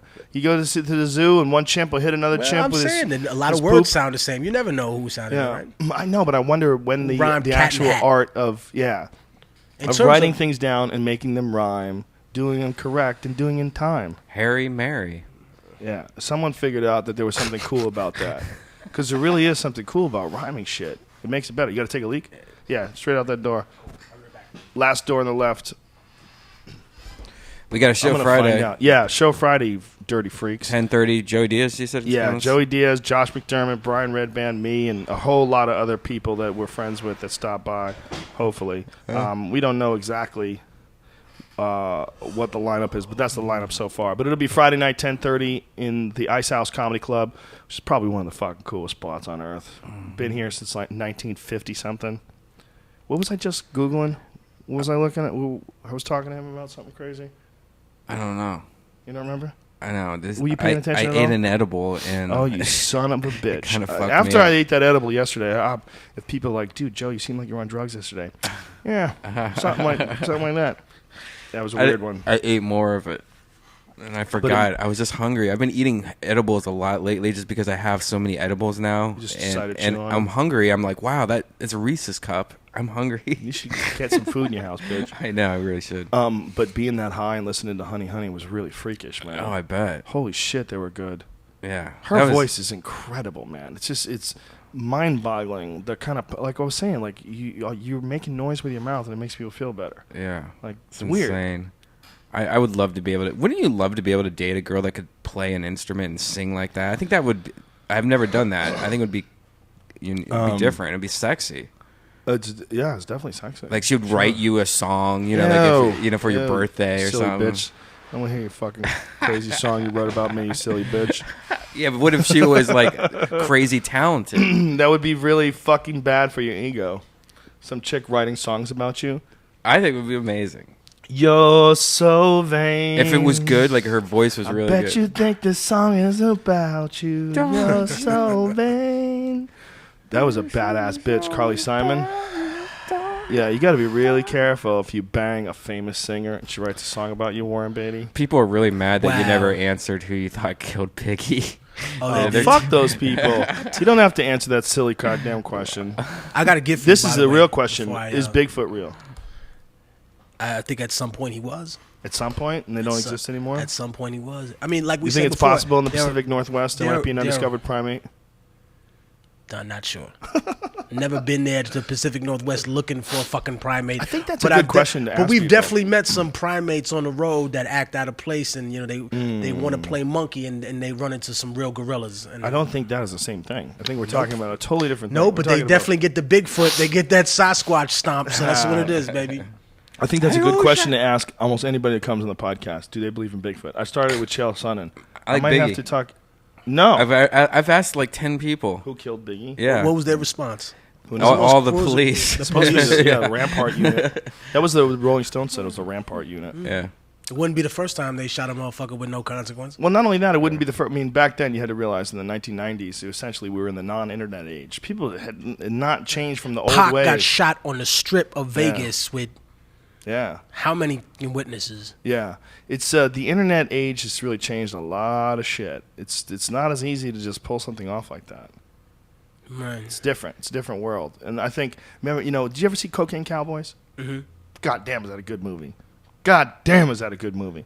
And Cocaine Cowboys 2 as well, just as good. And anyway, when they talked about that one class, the graduating class of the Miami Police Academy, where everyone who graduated either wound up murdered or in jail for corruption. Every one of them. They were just crazy gangsters. The whole police department was getting corrupt. money.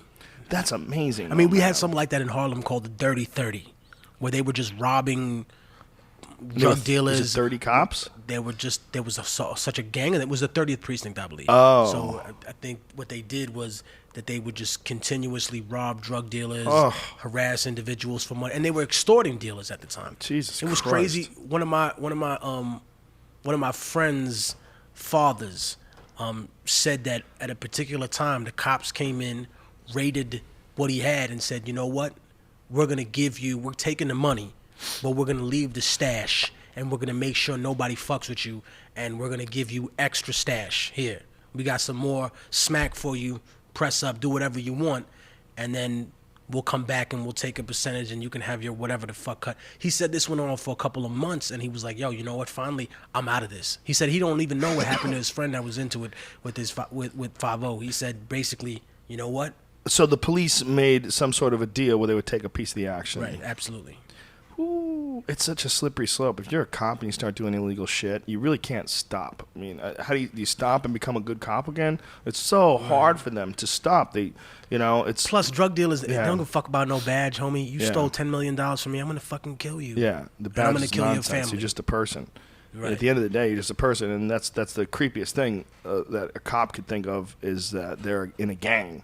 It's their gang versus your gang. But I mean, keep it real. That's what it That's is. kind of what it is. You kinda know what what it I mean? is, You yeah. fuck with one of them, they'll come get you, and they're not playing. You know what I mean? Of course, yeah. And that's Which how is you maybe have to why be, too- because that's why they look. If they're protecting good people from crime, that's all good. It's when they become the people that are perpetrating the crime that sort of a situation becomes problematic. Or Then they it become becomes the craziness. protector of those individuals. You know, someone once said that they only exist in a society where you have such a distinction between poor and rich. Then if people were equal in a society, that they wouldn't Yeah, need but them the as problem with prevalently. people being equal is free will and activity and the environment. I mean, it's like you would have to do a lot to make people equal, and it wouldn't involve just the people who are poor. It would involve everybody, and it's the process of thousands of years of human behavior. It's not a simple process. There's people that are always going to be lazy cunts. And I don't know how do you fix that. But when you give people, this is the reality of a welfare state. The reality of a welfare state is, as a community, we should always be willing to help our brothers and sisters and help people who have experienced circumstances beyond their control, and have a community like stand up for each other. When I know people who their houses burned down, and their folks next door let them move into the basement with their whole family until they rebuilt their house up again. Like that kind of stuff is fucking beautiful. I love hearing shit like that. That's human beings helping other human beings. But there's a difference between that and then giving people something when they're poor and they don't have to do anything for it. There's a real problem with human beings. And when you get people used to money for nothing, they get lazy as fuck. They have no reason to do anything. It's just natural human behavior. It feeds into some baby shit and so these people, without developing any character, and having everyone around them living the same way, so they're imitating their atmosphere, and then having the situation where it seems like there's no way out of it. So it becomes a point of despair, a point of acceptance, and this laziness Where becomes a there's part of culture. There's nobody to challenge, and Yeah. that, in essence, is kind of a microcosm for what corporations get in terms of their corporate welfare. They're used to having a government that can fucking give money to, they can work with. They're used to being able to grease palms in order to get things passed that are illegal. Yeah. They're used to say, "Oh, this isn't illegal." Well, guess Yeah, what? but my what point- good is a fucking law if you can't rewrite it? Because then that affects millions of other people's lives. To me, when I look at the rich poor divide, it was funny. My grandmother said some funny thing to me at the table today. She goes, rich people need to be in our prayers too. And I said, yeah. I said, people pray for poor people all the time, she told me. She said, but we need to pray for rich people too, because unfortunately their God is money, and they're lost. Some of them are lost. and they just don't know what the hell they're doing and how much they're hurting people. Well, now, mind you, I'm not a religious fanatic. What do you mean? Then they're hurting people by being rich? No. I'm not saying they're hurting people by being rich, but if you think that you can just solve everything with money, and that is what your primary focus is, because unfortunately... They're not trying to solve everything with money. They're just trying to rack up a good score. But it's not even that. It's now they think that particular piece of number behind them makes them better than other people. And in some cases... Score. And in some cases... they can live well, they do. Most it's cases, a game. They live a much better life. Well, it's a game. Capitalism is a game. It's not the capitalism is not the problem. It's the abandonment of humanity while pursuing capitalism. It's not pursuing a game.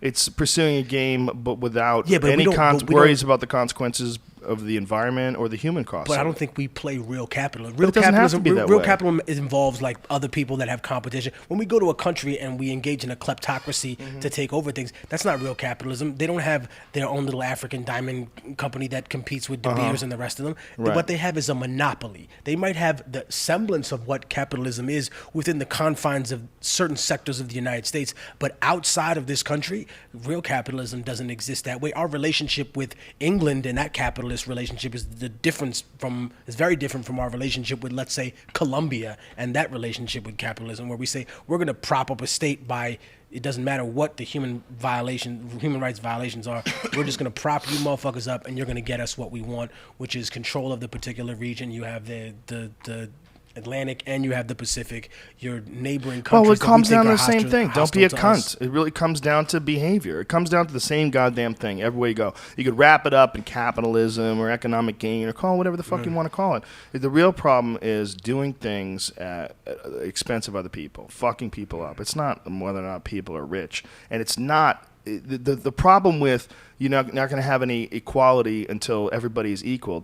No one's ever equal in this fucking world. No one's going to be equal. Someone's going to be smarter. They're going to be faster. They're going to have a bigger dick. There's no equal. You got your fucking roll of the dice. Now you need to make hay, motherfucker. And that's what's missing in a welfare state. And the problem with the idea that everybody has to be equal. No, you have to work harder to be equal. But you have to also have an even playing field, which we don't even have that. Right. So it's not even that people are impoverished and there's a direct path. But then there are people are impoverished and there's no training, there's no education, there's no protection from their environment, the violence of because that comes with a poor environment. Factor, then there's no interest in them making them into able factors, parts of society. You know why? Because they can make money for us in the prison system. Well, and this is what we're. They can also make money. See, that's just because that system's in control. It's been hijacked. You can make money from having. Look, if you have money, big money for defense contractors in Iraq and rebuilding companies like Halliburton that come in and build shit back up after we blow it the fuck apart. Well, then you could also have big contracts to shape up ghettos. You could have the same rebuild Detroit. Exactly. Have the same kind of money involved in putting forth some sort of an effort to fulfill the potential of young human beings, to take young human beings in any sort of impoverished area where they don't have a whole lot to look forward to, they don't have a whole lot of options, and provide those. I've always said, you want to strengthen a country, make less losers. Okay, that's you want less people robbing people, less people in jail, more people producing. The only way to do that is to take care of the most important resource we have, and that's young people. That's babies. That's children. That's the life. And where's the life becoming the most fucked up? Where is it? Well, in the most impoverished areas. It's the most difficult. It's harder to get away from the crime and the gangs and all. Well, we need to correct that. But no politician has ever lifted a fucking finger for that because they can't make money. We have to figure out a way to make money and fixing things up. We have to figure out a way where Halliburton gets on mushrooms and they go, we're going to rebuild ghettos instead of going over to fucking Iraq and blowing shit up and then rebuilding it back. Let's rebuild, ghettos. But I think the problem is that even if you wanted to do it and even if they agreed to do it, there would always be some kind of hidden agenda there. Like, we're going to... Well, that's because they're not on mushrooms. That's the thing. We got to get them on mushrooms. We're going to rebuild the ghetto so that we can turn all of these kids that are coming out of here into fucking soldiers. If you're a cunt. If you weren't a cunt, you wouldn't do that. So it goes back to my thing. Don't be a cunt. Don't be a cunt. That's everything. That is Yo, everything. you need The to put Buddha that- doesn't teach that You need shit. to put on the T-shirt. Yeah, somebody else do it. Right Go now. make some money. Don't be a cunt. Nah, just get like a little Buddha right there on the T-shirt. It says, Buddha says, don't be a cunt. Buddha says on the back, don't be a cunt. I think I'm going to have an American flag one, and it's just going to say, we're America and we're not cunts. Because I think that's even better. That's the perfect ideal. Everybody looks at America. We don't look at America. I'm an American. And then the back, it says, but I'm not a cunt. That too. But I think it's better if you say it all in one sentence. We're America and we're not cunts. Or we have the best cunts. Do we? Like girls. I don't think we do. Girl cunts. I don't think Brazil's got us beat. No. Maybe Japan. It's dirty. What? Shut your fucking mouth. Joe is Team Brazil. Big shout out to dare you. everybody. Hold on. dare Big you. shout out to everybody that's listening from Brazil and from Japan. And Yeah, all we get those good people listening to places. us from everywhere. Yeah, Big shout out to everywhere. Brazil. Big shout out to Tijuana. I met a lot of people in San Diego that came up from Tijuana. TJ. Yeah, that's a fucking long trip, man. You're a Mexican dude. You want to go see some comedy? They're like, yeah, right. You got to answer some fucking questions. Have a dog sniff your car for everything that ever has been invented. All right, you dirty bitches. This podcast is over. Thanks, brother. It was awesome. Good time. We were almost at 3 hours. So at 3 hours, our podcast becomes a pumpkin. I wanted to give you this gift before we get out of Oh, here. okay. What is it, man? This is a Mortal Technique T-shirt. Oh shit! Bang, Brian's bang. got one on right now, Bang, ladies bang, and gentlemen. bang, Yeah. bang. We're looking at Here we Ustream. go. Check out Brian. And I got the album I just given him, and then the other albums. And that you got I a did. Death Squad T-shirt on, son. Bang, bang, bang. You These already Death know Squad what it is. T-shirts are available at deathsquad.tv, And I got ladies and this gentlemen. People are looking. documentary movie. It's with myself, also Cornell West, Ice-T, KRS-One, Chuck D, Woody Harrelson. Oh, they did a whole gang of documentary people. on you? Yeah, and then also it's about Wow. artistic freedom and stuff like that. You can get it at viperrecords.com, directed by my friend Carrie Stewart. Dude, you have your own documentary. Yeah, but we got That's pretty sporty. trying pretty to be as focused as I can. You got to be check it out, humble tell when me you what have your own think. documentary, man. I It's try real to be. it's a real problem. try to you be. get your own documentary, man. It's hard not to think you. If I don't shout out the you're following people, something they're going to cool. go crazy. Big shout out to Swave Sever, Diabolical These are the Kid, first shout-outs ever in Southpaw, the history of the Joe Rogan Experience CF, podcast. Hassan, Static, G.I. Joe, J Arch, Chino Excel, Bout It, Poison Pen, Rebel Arms Forever. You already know, Stronghold, baby. Shout We're out here. to Alienware MMA. Follow Alienware MMA on Twitter. They provided us with these badass computers. Bang. We support them because they support mixed martial arts fighters. There's a Yeah. lot of fighters that are supported by Alienware, and I just am a big fan of supporting companies that help out fighters, especially guys up and coming, and sponsor them. And Alienware does that. So thank you to them. Thank you to Onnit.com. Go to ONNIT. Get yourself some Alpha Brain, son. Yeah. I was on it the entire podcast. Be like, damn, where's Joe Rogan coming up with these ideas? I tell you, it's weed and Alpha Brain. Weed, combined. Alpha Brain, and then that creates the octopus with the fucking shark. Shark A shout out to Shark all head. you silly bitches in the LA City Council that decided to ban these medical marijuana dispensaries. You all need to do some fucking yoga classes while you're high on a pot brownie so you understand what the fuck you're blocking. You're blocking evolution. You're blocking love. You're blocking camaraderie, and you're blocking medicine from sick people. You're blocking medicine that can cure cancer, like cured Tommy Chong's fucking cancer. You're making it difficult for something awesome to get around. That's what you're doing. You think you're protecting people from Right. crime. You're not. You're just making it difficult for something awesome to get around. Pot is awesome, and you need some fucking pot. Everybody who wants to stop pot needs pot. That's reality. Pot is love. God is love. Go to Marijuana- Onnit.com. Get yourself some Alpha Brain. Shout Get out yourself to- some Shroom It's- Tech it's Sport. part of the history of America. Don't Yeah. deny it. Don't That's deny just it. what it is. Dirty bitches. Don't deny it. Get at us. yourself some kettlebells and put in a fucking manly workout. Get some battle ropes from Onnit.com. Get your already swole know. on, kid. Increase your libido. Increase your thrusting power. You got to have those strong lower back muscles to put a hard fucking on somebody. What is this you're showing us, Brian? It's half shark, half octopus. Oh, there's a real thing? It's called outta here. sharktopus. You said Wow. that and you didn't even know? I know. Oh, that's I know somebody. hilarious. I know somebody who. Oh, probably look at it. watches It's this and be, hilarious. Get the It's- fuck out of here. Oh, this thing is awesome. Shout out to Olive Garden. Yeah, shout out to, all right, Onnit.com. Get yourself some kettlebells. Use the code name Rogan, and you will save yourself 10% off kidding Alpha me? Brain, Shroom Tech Sport, Bone Strong. We got a bone strengthening supplement, ladies and gentlemen. All the information and the science behind all this stuff is at Onnit.com, ONNIT. Use the code name Rogan. Save yourself 10% off. But we can't give any more money off the kettlebells because they're as cheap as we can sell them. You can't get any better battle ropes. You can't get any cheaper battle ropes. Go get them, you dirty bitches, at Onnit.com. Look at this Shocktopus is the greatest thing of all time. We out of here. Thank you to Immortal Technique. Follow him on Twitter, Immortal Tech, TECH on Twitter, and follow Brian Redban, REDBAN. Death Squad Super Show Friday night, 10:30 here at the Ice House with Mad Flavor, aka Joey Diaz, Brian Redban right in front of me, Josh McDermott, our pal, originally from Phoenix, Arizona. What show is he on? What is that show again?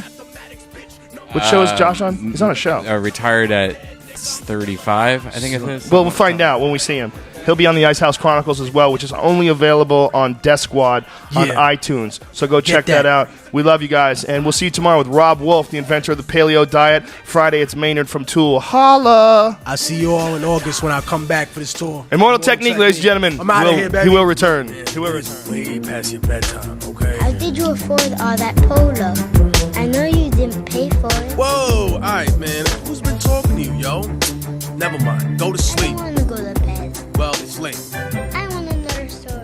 You can't